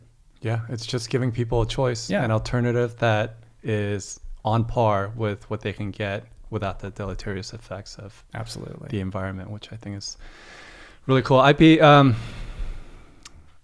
have a couple of Patreon questions I want to get to. One of them, one of whose names you might recognize, Jason Coop, your crew buddy when you paced and crewed Dean Karnassus at Badwater. He wrote, Rich has a large and dedicated platform of listeners. He's also principled, particularly in the areas of nutrition, wellness, and the environment. Similar to any journalist, I'm curious if he has any views, or if he views his role as an influencer, host, etc., as having some type of responsibility to perpetuate those principles, particularly in choosing guests. So we talked about this briefly, but maybe if you wanted to expand on your... Right. What's up, Jason? Well, particularly in choosing guests that might have differing principles, or in asking guests questions that bring their differences to the forefront. Yeah, it's a great question. I think, I think about this a lot, and I'm not sure that I have absolute clarity on it. And I think it's a really important question. Who does your booking, by the way? Is it you all the time? I do. Yeah, okay. I'm the only one who makes the decision about who comes on the show. I mean, I'll take, like, my business partner, Greg, will be like, let's have this person. And, I'll be like, okay, cool. Like, but most of the time, I'm the one making that decision. I think in the context of like diet and nutrition, emotions run so hot in this area. And I do have a very clear point of view on this. I'm pretty convicted in my perspective about what I think is right and ethical and all of that. And that's well documented. So what is my responsibility to have somebody on who has a different point of view? And I don't know the answer to that. Should I have a carnivore on so that I could have a debate with that person about what a better way to eat is? I don't know that that's really productive, nor do I feel like that's my responsibility. You know what I mean? Yeah. Everyone wants to see these people fight with each other or have some kind of pushback on each other's lives. To what end?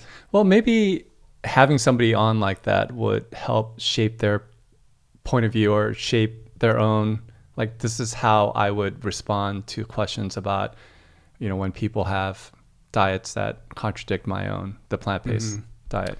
I don't know. Yeah, I've done it. I've been a guest on shows where it's sort of been like that. Look, I've had Vinny Tortorich on my show many, in the early days. Vinny's a friend of mine. We have very different perspectives on nutrition. Ben Greenfield is a friend of mine. He's been on the show. We have different views on nutrition. Over the years, I've had people like that on the show, but should I have a doctor on who has a completely radically different perspective on diet and nutrition than I do? Why? So that he can assail me and I can assail him. I don't know. I think I'm arrived at this point where I know what works for me. I feel really good about it. I feel physically healthy. I believe in this lifestyle. But I'm not interested in the acrimony and the debate and the clickbaity nature of like pitting people against each other. Plus, I'm not a scientist. I'm not steeped in the latest studies and all of that. Like, I'm just living my life. And I see myself as an example of a way of living. And if you're interested in asking me about it, I'm happy to share it with you.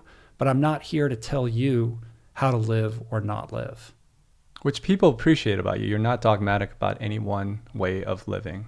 Like, these are my virtues. They should be yours too. Liz McCutcheon, who's also a Patreon supporter. By the way, I don't know if I answered Jason's question. But It's all right. Jason will be fine either way. He's off in the mountains somewhere pacing his wife.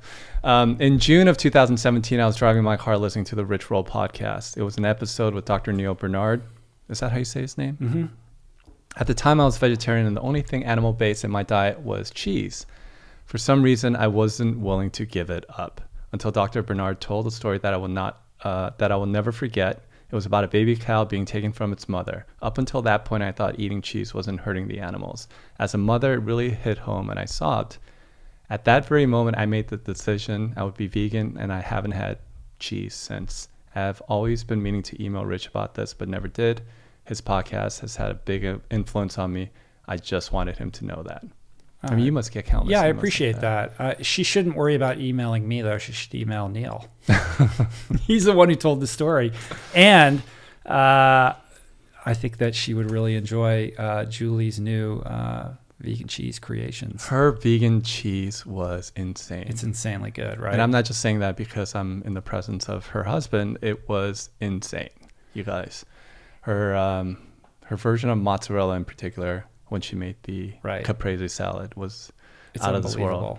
Yeah, so we were in Montana, Billy and I together at this Jaybird event, and Julie oversaw the menu, but she also brought up a whole bunch of her plant-based cheeses for everybody to enjoy. Yeah.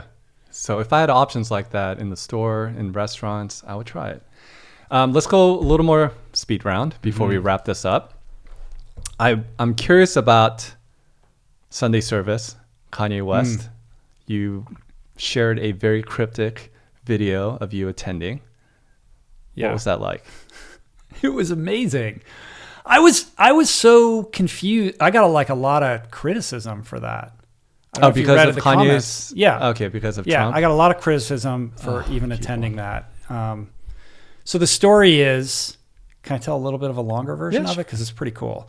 So there's a trail near my house, and I was running out there one Sunday many months ago, 4 or 5 months ago maybe, Sunday morning. And I get to this one point in the trail where I have to make this right-hand turn, and there were all these people up there. And I was told, there was a security guard who told me I couldn't go any further. I had to turn around. And I've been running on this trail for years. It's like, what do you mean I can't go in here? Who are you? Security guard? Yeah. In the middle of nowhere on this trail?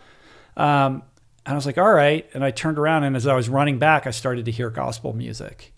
I was like, oh, this is where Kanye does his Sunday service. So I was like, man, that is cool. Like, I could hear it, and it just sounded amazing. Yeah.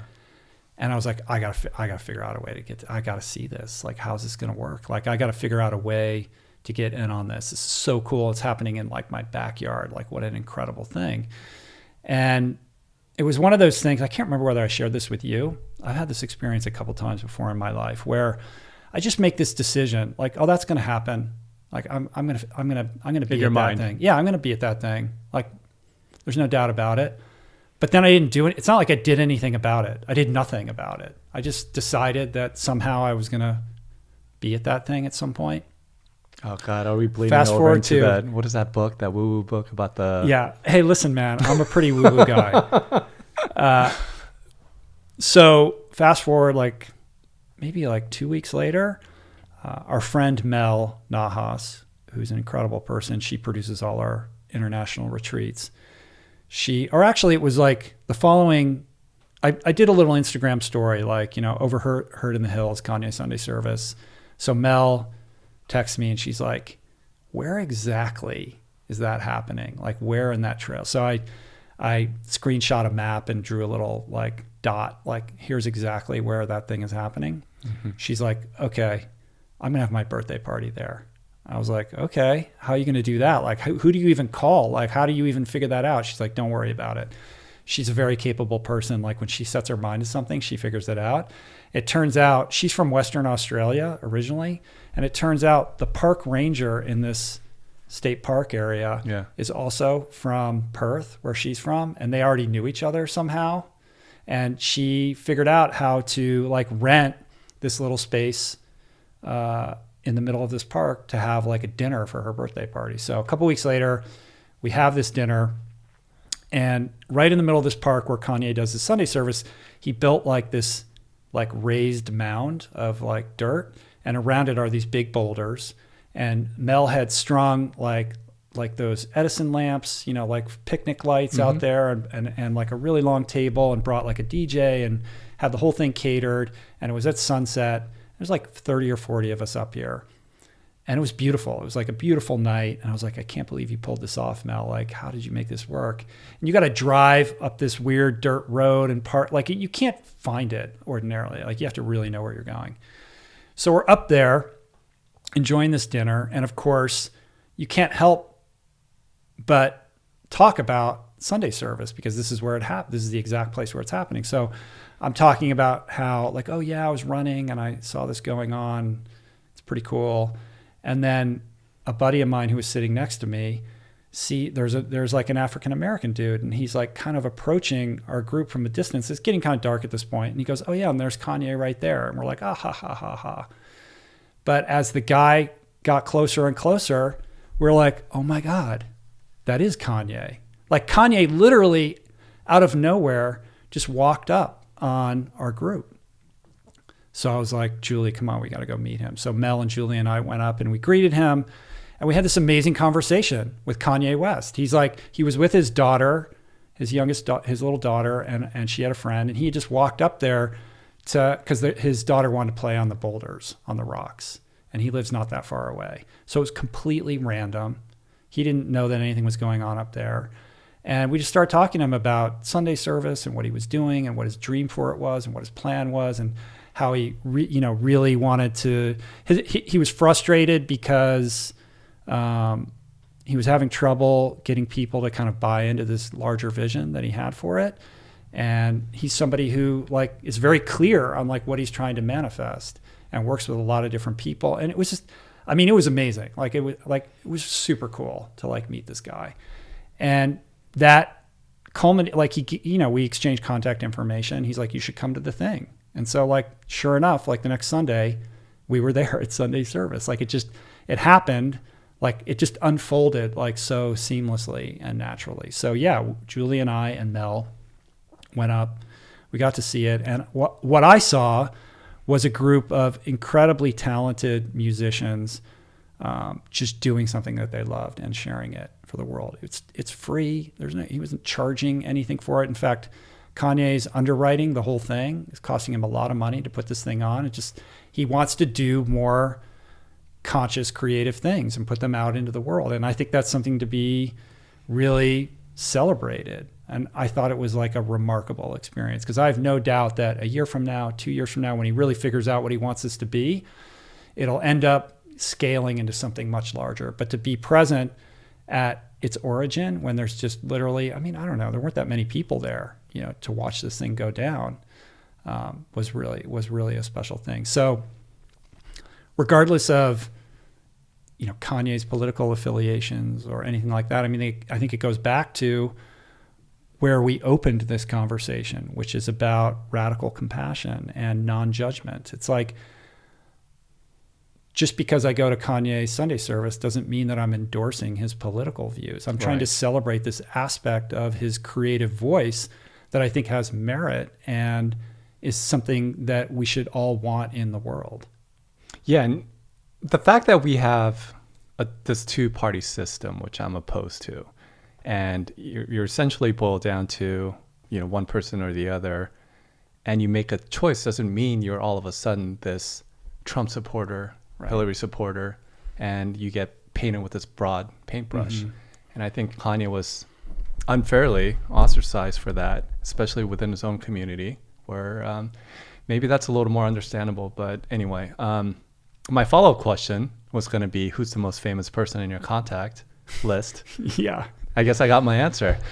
Well, is there anyone more famous than Kanye? Period. Yeah. Is there... I mean, there's cool, like one of the things, and I don't really talk about this much, and I don't know that I want to get into specifics, but one of the cool sort of benefits of doing what I do is you get contacted by really cool people who ask for advice or want your help or whatever. So I kind of quietly, sort of, not mentor, that's too strong of a word, but like I serve as counsel to people sort of anonymously and quietly behind the scenes to some pretty cool and interesting people that I'm going to choose to not name. But any NBA or NFL players? A couple. Really? Yeah. Can you tell me offline? Yeah, I'll tell you offline. Yeah. And that's really cool. And I don't do that for gratification. Like it's an honor to be able to, try to contribute to other people's lives in that way. Any opportunities or chance prospect of Kanye coming on your show? Oh, I don't know. Okay. I can't say I know him well enough for that. Okay. And I know that there was talk about him going on Rogan, and then it didn't happen. So I'm not sure. Like, if he's not going to go on Rogan, then I don't know. These things are, relationships like that are delicate. And like I said, like I don't want my relationships with people to be transactional. So I'm more interested in getting to know people over the long run. And if it's appropriate at some point in time for them where they feel comfortable in sharing their message and coming on, that's fine. But, to meet someone like that and then immediately hit them up to come on a podcast, it's not cool. Yeah. It's such a LA thing to do. Glad you didn't invite into that. What about podcasts? Who do you listen to right now? That's always changing and evolving. Like I love, exploring new voices and things that are out there. But I have my favorites. Like I like, some of my stock and trade. I don't listen to a lot of podcasts that are in my kind of similar space because it feels like homework. Unless I have a guest coming on and they've been on one of those shows, then you're I'll doing listen. Research, yeah. I listen to a lot of like tech and media stuff, like and movie stuff. I like Bill Simmons. I'm not a huge sports guy, but I love when he does culture stuff. Yeah, I love Bill. I love his conversations with Chuck Klosterman, things like that. And I like a lot of the Ringer shows, like the Rewatchables and The Big Picture. Really? Yeah. Oh, I love those guys. Oh, the Rewatchables is amazing. I just listened to The Town, and it was great. Yeah. And I was like, when I told you I flew to Nashville, and I was desperately before getting on my plane trying to figure out how I could download The Town and watch it again. That's exactly what I did. Yeah. I downloaded the show. I was like, I'm going to save this podcast and I'm going to rewatch it before listening to it again. I just think they're really smart. Like their takes on things are super intelligent and well thought out. Like I really enjoy that stuff. I like Reply All. I think it's really good. I like. Did you listen to Startup? I listened to some of it. I mean, I listened to the first episode. Like I can just pull up my Startup thing was and really show you. what had me thinking about. I did a narrative podcast recently, or I guess it's called a narrative podcast, and it was an interesting experiment to do as a storyteller, just naturally in general. And it was, in a lot of ways, it was a lot easier than creating film because you could just fill in the gaps with your own voice. So it was an interesting experiment, something that I may. I think you should explore that Yeah. because you're a very good storyteller, and I think the heat in podcasting is all around really tight, high production value But storytelling. it's just And so I much think fucking work. It's an incredible amount of work, and it takes teams of people, and it takes patience and time. Like, on my list, of course, revisionist history. I mean, nobody does it better than. Why haven't you had Malcolm Gladwell on yet? I'm trying to get him on right now. It's a scheduling thing.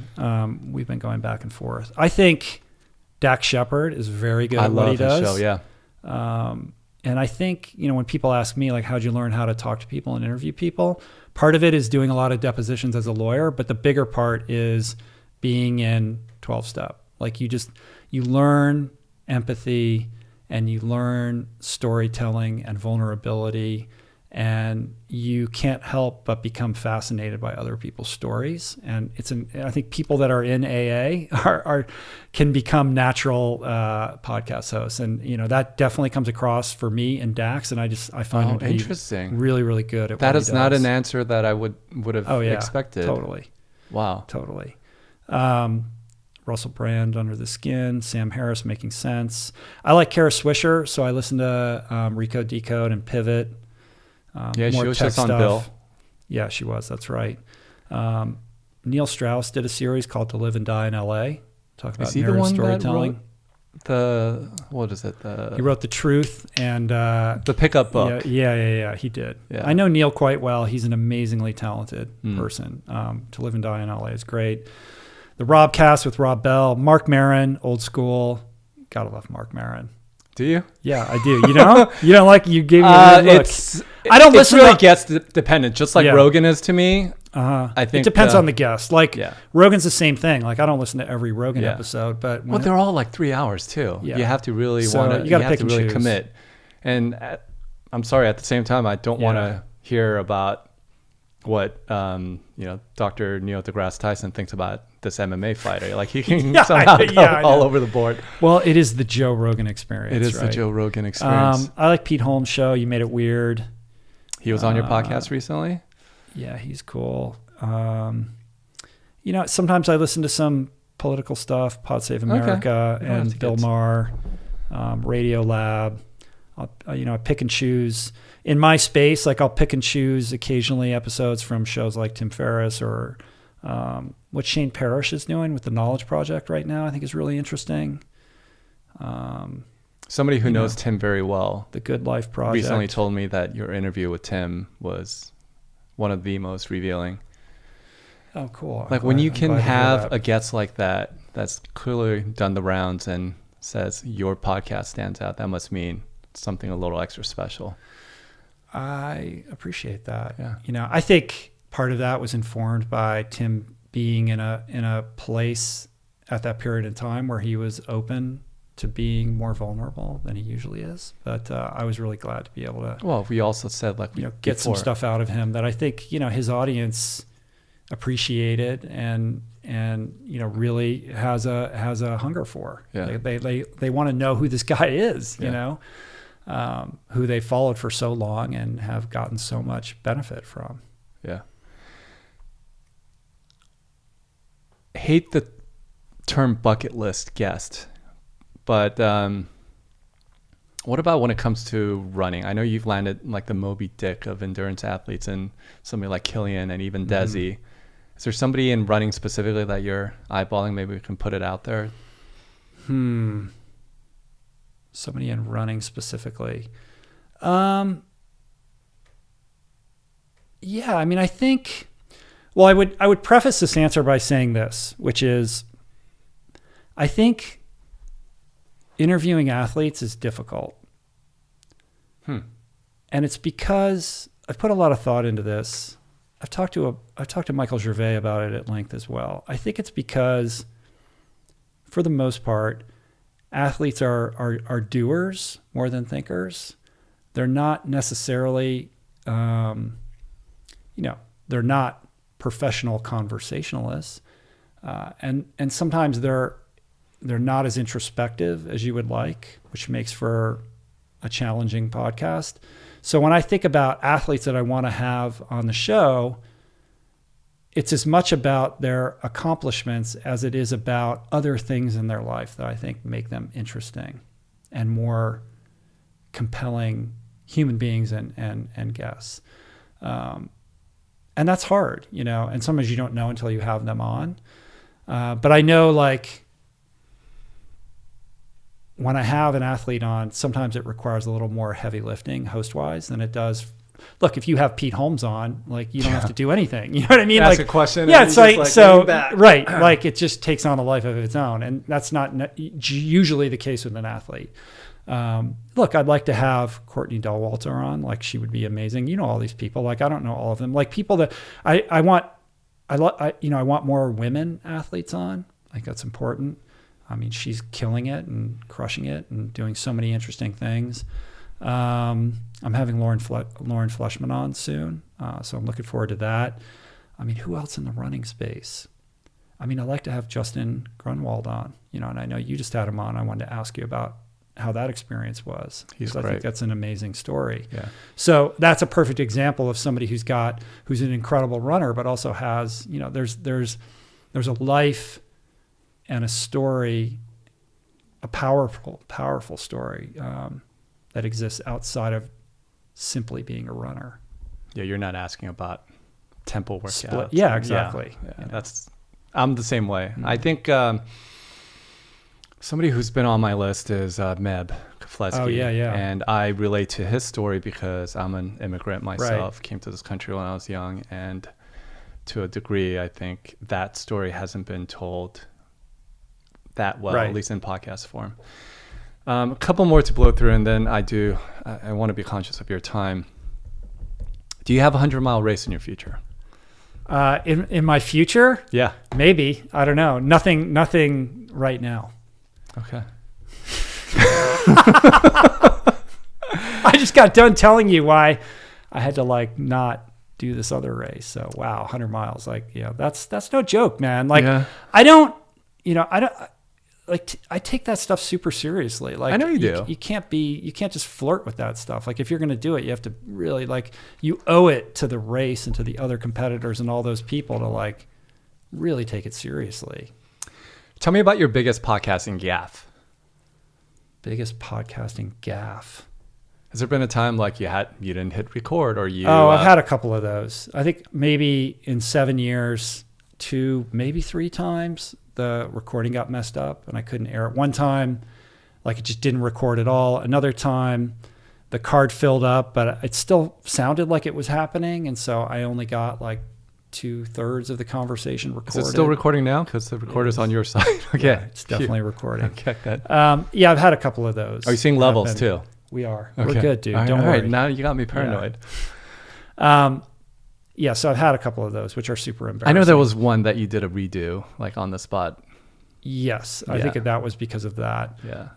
And then I've had a couple, I don't know if gaffe is the right word for it, but I've had a couple instances in which I interviewed somebody and then it didn't rise to the quality level that I felt like I could share it with the audience. And so it never saw the light of day. And as a people pleaser, that's a tricky thing. Yeah. How did Somebody comes and gives their time and it's just flat and you're like, can't do it. How did you break the news? Or Just did you point had it to- as a potential technical issue? I don't remember how I handled it. Probably not well. This is Okay. not where I excel. All I right. want to pretend like it doesn't exist. But that goes back to remembering that the allegiance is to the audience and not to the guest. 100%. 100%. What about your musical tastes? Something that I feel like you don't really talk about too much, but I'm curious about. Came up That. with in my conversation with Jeff Gordonier. I'm like an alt rock dude. You know, it's like that thing the music you love is the music that was most impressionable to you when you were like 18 to 23. Mm-hmm. So for me, it's like REM was everything. REM is probably my favorite band. And it still is. Like, I still listen to it all the time. You know, I saw them live at the Greek Theater. Did you? So yeah, like Michael Stipe is a dream guest for me to have on. Like, that guy that'd had be such a super huge interesting. impact on my life as a young person. So Oh. What's he up to these days? he was just on Goop started this new podcast called Goop Fellas, and the hosts are friends of mine. And Seamus Mullen, who's been a guest on this show, is a chef who's friends with Michael. They had Michael on, and it was interesting. It was all about like his wellness routines, and he's actually back in the studio. He's recording some solo stuff, and he's published a couple books of photography. He's produced movies over the years. Like he's been sort of a creative person in different respects. That podcast reinforce your desire to have him on? Yeah, I think so. Because I feel like he can go one of two ways. Yeah, he's a super interesting guy. Yeah, of course. Like he's lived an incredible life. Like, unbelievably dynamic person. So, yeah, like, listen, The Cure, The Smiths, REM, English Beat, General Public, Madness, that kind of era of music is still my favorite music. But I would say, Radiohead for sure. Like I've never been able to really connect with hip hop. My 15-year-old daughter is just like a fanatic about super hardcore hip hop. We should at least brush up on your Kanye just in case. I know. Yeah. It's like, it's weird. Like I don't listen to it. It's also funny because I have these, hardcore straight edge punk dudes on the podcast because I love all these guys, but I have difficulty connecting with that music too. Like it's not my thing. Yeah. I respect what they do, but like I'm stuck in the late 80s, brother. I'm the same way too. At some point that desire to every Be now relevant. and again I'll cherry pick, but yeah, I am somewhat dead set in the early aughts, maybe the maybe bleeding over into the 90s a little bit. Yeah. I mean, look, I try to stay hip to what's going on, but it still has to be rooted in something that I understand and relate to. So, for me, I think aspects of hip hop are a bit of a bridge too far, but like I love lore and like I love Billie Eilish. I think what Billie Eilish is doing is incredible, great, and that's something that I can share with my youngest daughter because she loves Billie Eilish. And I was like, I get it. Like this is like a once in a generation talent, So I try to, be on top of what's going on. Well, objectively, I can say, I feel like I can say most modern hip hop is crap, but there are some still skillful storytellers out there. Yeah. And if like Kendrick Lamar or J. Cole, and have you seen The Defiant Ones, the HBO docuseries? No, not yet. I'm familiar with it. Oh God, Rich, get on it, man. Yeah. I love that thing.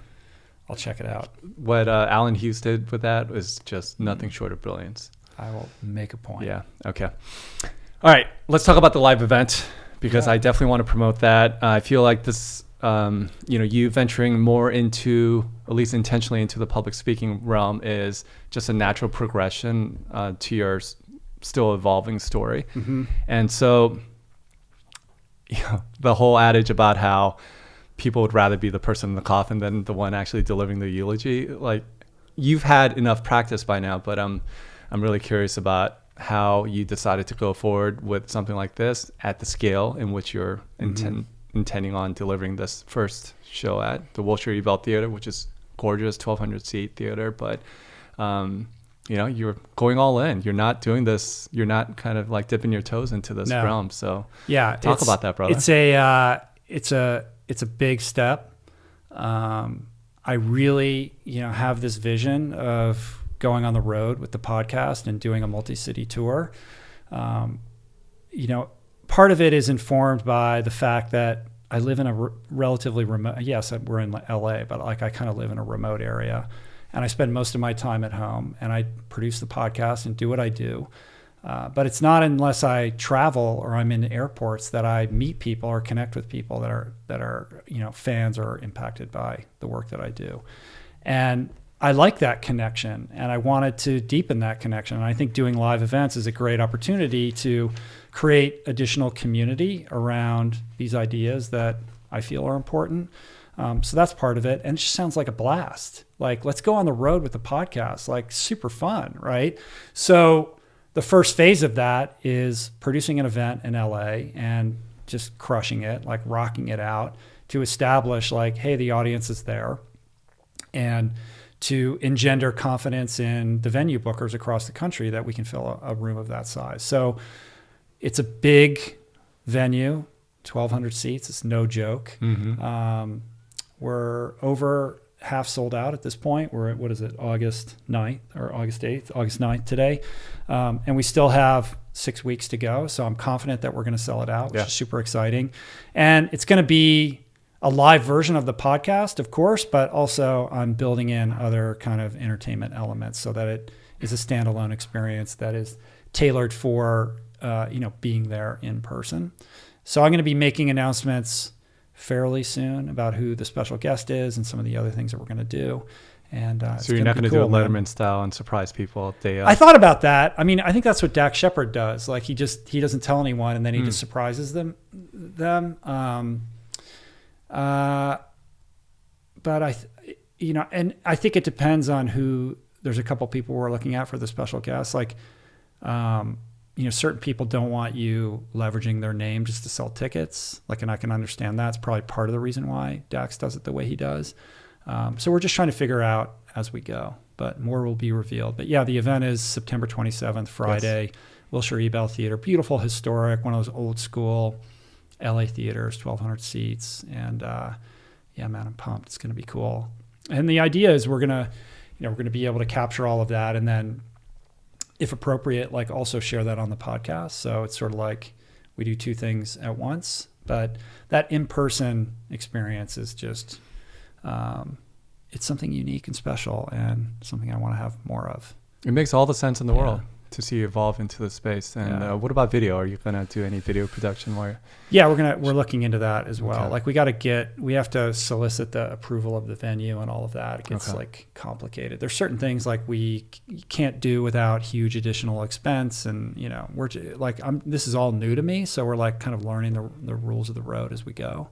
And so I don't have answers to everything because it's still gestating and coming to, it's not quite completely clear how it's going to go yet. Well, I'm super pumped for you. I think it'll be an amazing evening. I bought my tickets yesterday. Thank you. Appreciate along with that. 2 other friends. Encouraged them to come along with me. I have to say, like, I want to publicly acknowledge you and thank you because every time I do any kind of live thing or whatever, like you've always showed up, man. I like, and believe me, like I've noticed, like and that's very meaningful to me. I really appreciate that. You've been a huge support to me from day one. Yeah. Well, look, again, this all goes full circle. Just like you got Goggins' name out there, I think he's, he was very instrumental in your whole endurance journey, and it's cyclical in how you're helping people. I think, like I want to do whatever little part that I can do to support you and everything that you have going on. So in that vein, if any of my listeners out there, you're out of town and you want to come to LA, you've always wanted to come to LA, September is a beautiful time. And what we'll do is if you can send me a screenshot of your receipt, we will try to organize something the morning of. It's a Friday morning. Oh, wow. So if you want to travel from out of town, if you want to escape the humidity of the Midwest or wherever you're coming from, and you've always wanted to go on a trail run, and maybe we'll do breakfast afterwards. But yeah, definitely send me, like, bring your family for Christ's sake, like make a whole event out of it. I'm sure like LA is a beautiful place of vacation too. We have beaches. I live in Hermosa Beach. We have mountains. We have awesome trails. So September, October is the best time of the year. Yeah, man. Too. So we will organize that on the side. So do go to ritual.com. I think you have to click on appearances. If you go to my website and click on the appearances tab, you'll see it. I also, if you go to my Twitter, it's pinned to the top there, and there's a direct link to purchase tickets.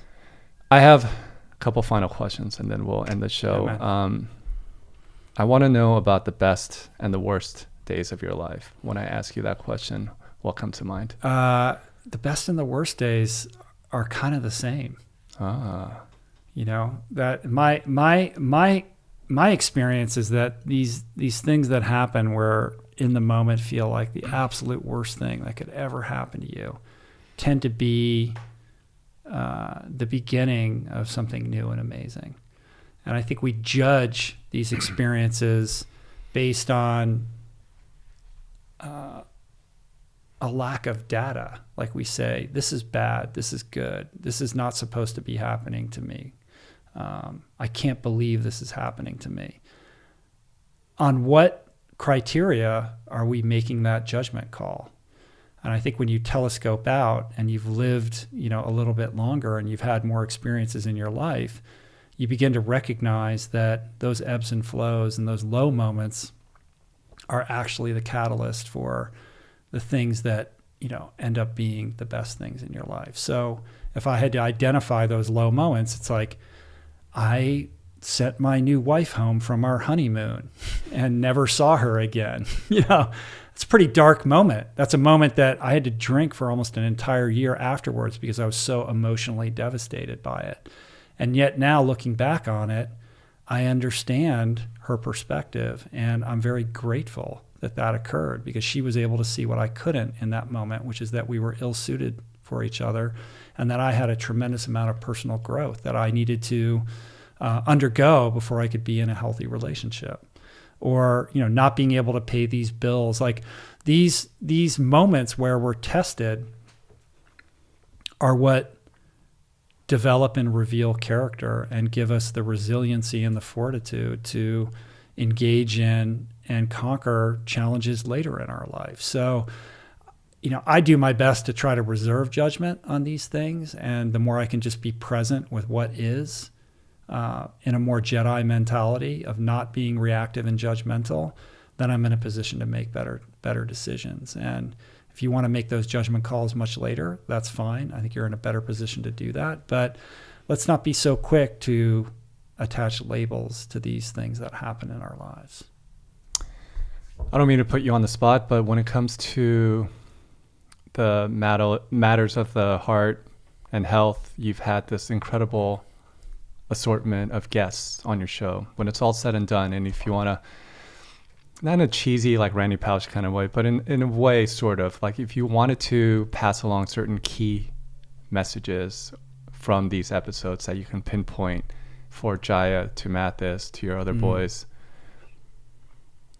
are there guests that come to mind, episodes that come to mind that you want to impart onto them? Like, these are the lessons that I really want to ingrain and impart onto you. Oh, that's such a hard question to answer. I know. I think in broad strokes, I don't know if I could identify particular guests, but in terms of ideas. Let's go with ideas then. The idea that we're all more capable than we allow ourselves to believe. The idea that the stories we tell ourselves about who we are merely that and are generally false, and that we have the power to reframe those stories. Whatever childhood trauma that you endure, and like I'm not a perfect parent, you have the ability to heal and allow it to not hamstring your growth. The idea that you can achieve what it is that you set out to achieve in your life if you're willing to work hard and tackle obstacles. I mean, there's plenty of podcasts with people that have faced and overcome crazy, crazy obstacles and have done it through community and force of will and all these various things. The idea that we are more than our accomplishments and who we think we are, but that there is a force greater than ourselves at work.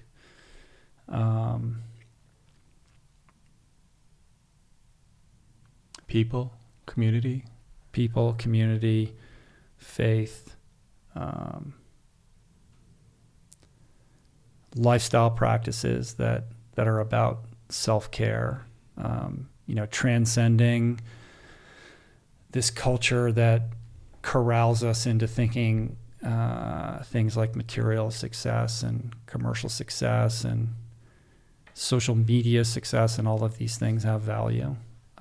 Learning how to trust your instincts and embrace your heart and follow that, having the courage to follow that path, I think are super important. And, translating some of these into real life has been, a journey as a parent. It's like I'm on this microphone encouraging people to, figure out what it is that's special about them and bring expression to that. Well, I have to do that in how I parent my children too. I can't say that and then tell them that they have to go, go live their life in a certain way. I mean, you were in our, the other side of our house earlier, and you see it's covered with like, I don't know, 100 pieces of art that my 15-year-old daughter has been hanging all over the house over the last couple of days because she's in art school and she's in her entrepreneurial flair has led her to produce this art show with like 6 bands and like 20 artists. And she's having all these kids over here for, an experience in the next couple of days. And that's cool. Like, I can't tell her like, no, you can't do this here. Like, of course, how can I help you do that? Like, this is what we're here to do. How can we bring greater expression to that which we think is most important in our lives and that inspires us? Well, in that vein, I wanted to end the show. I usually end on a note of gratitude, but I really was particularly impacted by this chapter, which I think may not have been in the original version. This is an excerpt from Finding Ultra and a chapter called Finding Your Song. And I was hoping that we can go out and end the show with you reading a short little excerpt from it. Sure. From where it's highlighted and to where it ends. Okay, cool. This definitely wasn't part of the original version. Let's get one thing straight up front. Not everyone aspires to be an ultra endurance athlete. I get that. Moreover, it's beyond the point because that's my song. The point is that you too have a song to sing, a song entirely different from mine, a song uniquely yours and yours alone. I don't know what your song is. Perhaps you don't either. If that's the case, don't despair. In truth, most of us live our lives so unconsciously, so disconnected and reflexive, we never pause to even ask the question, let alone entertain its answer. If we do, we are then quick to shun the impulse as an embarrassing, immature indulgence, a whimsical distraction from truly important things like career and status. I know, because I've been there. But this is a tragic inversion of priorities, because the search for what makes your heart beat hardest and fidelity to its fullest, most devoted expression is the very stuff of life. Rooted deep in our souls and coursing vigorously through our veins, it is our birthright, it is our lifeblood, and it is our sustenance. So to repress that urge, or worse yet, deny its very existence, is to squander the extraordinary gift of what it truly means to be human. Rich Roll, thank you, brother. Thank you, my friend. I appreciate it.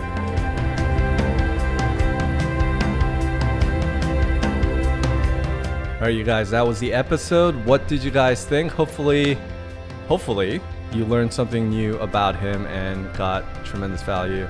Rich is full of wisdom, life experience, and I think he has a lot to offer, including his live event coming up, as we mentioned, September 27th, Friday night in LA at the beautiful 1,200-seat Wilshire E. Bell Theater. If you're an out-of-towner, as I mentioned, please visit LA, see him live. You will not be disappointed. I know the quality of work that Rich really prides himself on, and so there's no doubt that it will be a great show. And as I also mentioned, if you screenshot your receipt, your ticket, I'll try to coordinate something the Friday morning, and take you out on a beautiful trail run here in Los Angeles. It's a great time to be a runner in LA, and maybe we can go grab a bite to eat or something after. And I do want to clarify that by we, it's going to be me. Rich is going to be busy setting this whole thing up. Me, along with possibly a couple of guides who are native to LA. What else? I wanted to give a shout out to the people who are about to run the Leadville 100. It is a week that I had initially planned on trying to attend, but I think with upcoming travel and everything I have going on right now, including helping out at our family business, I could not find a way to get out of it. So my apologies in advance. I've so desperately wanted to be there in person and just kind of hang out and cheer everybody on, all almost 800 of you guys. And it's just a beautiful place. I love that race. I love that week and weekend. Could not make it work. So I do have some friends and Patreon supporters who will be running it. Dreama Walton, who's been crushing it on her training runs and her lead-up races. So By the way, Dreama has the most adorable daughter in Addie. If you want to follow her account, look up Dreama Walton. We actually met at Silver Rush 50 2 years ago and have been buds ever since. So thank you, Dreama, and I know you will crush it. Andrew Pollard, another Patreon supporter, will also be racing the 100-mile race. And Mark Grabowski, another friend of mine who is coming from Pancake Flat, Chicago, and will be running this race. But I have been seeing on Strava that he's out there early, acclimating, doing some laps around Turquoise Lake. So my best wishes to you, buddy. I'm sure you will crush it. And you have a great, strong woman right behind you in Lisa. So Lisa, make sure you get his ass out of Winfield and making sure he makes the cutoff times, if not exceeding it, and finishing strong. So good luck to those people and everybody running Leadville. Again, wish I could be there. And after, let me see, I am going to be in Utah next week for an event that starts on Thursday, but I think I'm going to head out a little bit early just outside of Salt Lake City, staying with a friend. I may try to hit up the Wasatch for a couple of trail runs. Maybe do some business in town in Salt Lake City. So if you're around, I'm giving you that heads up. And then the week after, I believe that is Chamonix, the famous UTMB week. And my plans are to fly out of LA on Monday, land on Tuesday, and nothing official yet. My plans are to get a couple of podcasts, maybe shoot some video behind the scenes, another One to Seat episode, so stay tuned for that. But if you're going to be in town and you see me throughout town, please do say hello. And I can I can tell you for sure a lot of that time will be spent at Moody's, my favorite coffee place in Chamonix, where they have amazing cinnamon rolls. Actually, maybe I should edit that out because they do sell out. They only make one batch each morning. Okay, before we leave, I want to give a special shout out to all the new $7 and up Patreon supporters who have joined since the last time we spoke. And let me get my list. I want to shout out Simone Jones from Birmingham, England. Thank you very much. We have a new executive producer on board, Sun Rui or Rui Sun. I don't quite know how that works, especially from somebody in China. And they're from Shanghai, China. So thank you, Sun, or thank you, Rui, whichever one it is. That is your first name. Jay Lee from Putnam Valley, New York. Thank you, buddy, for coming on board. And John Matney from Clayton, California. And finally, let me say this right, Jarek Turriff from Bristol, also from England or Great Britain. Thank you, Jarek. And of course, to the aforementioned executive producers, Gary and Tammy Jones, Michael Langley, Mark Grabowski, again, crush it, buddy. Mark Griffith, my buddy from Washington.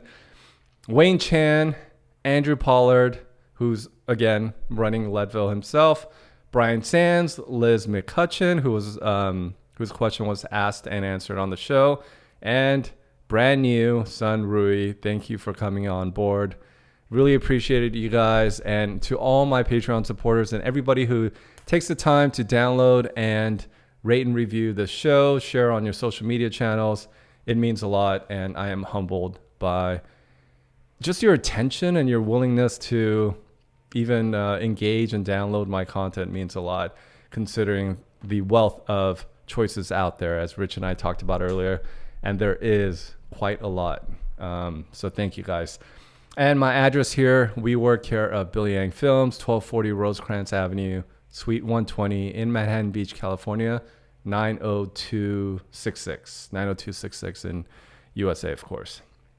Otherwise, you can reach me at Billy Yang Pod on Instagram or at Billy Yang, at Billy Yang on Twitter, Billy Yang Films and Billy Yang Podcast on Facebook. And please feel free to write me at billyyangpodcast@gmail.com. I think that is it. Did I cover everything? That is it. Thank you guys for joining me for another episode of the Billy Yang Podcast. My thanks once again to Mr. Rich Roll and to all of you guys. And please consider showing up, help us sell this thing out at the Wall Street Bell Theater, richroll.com/appearances to get your tickets. This has been another episode. Thank you guys, and we will see you guys on the next one.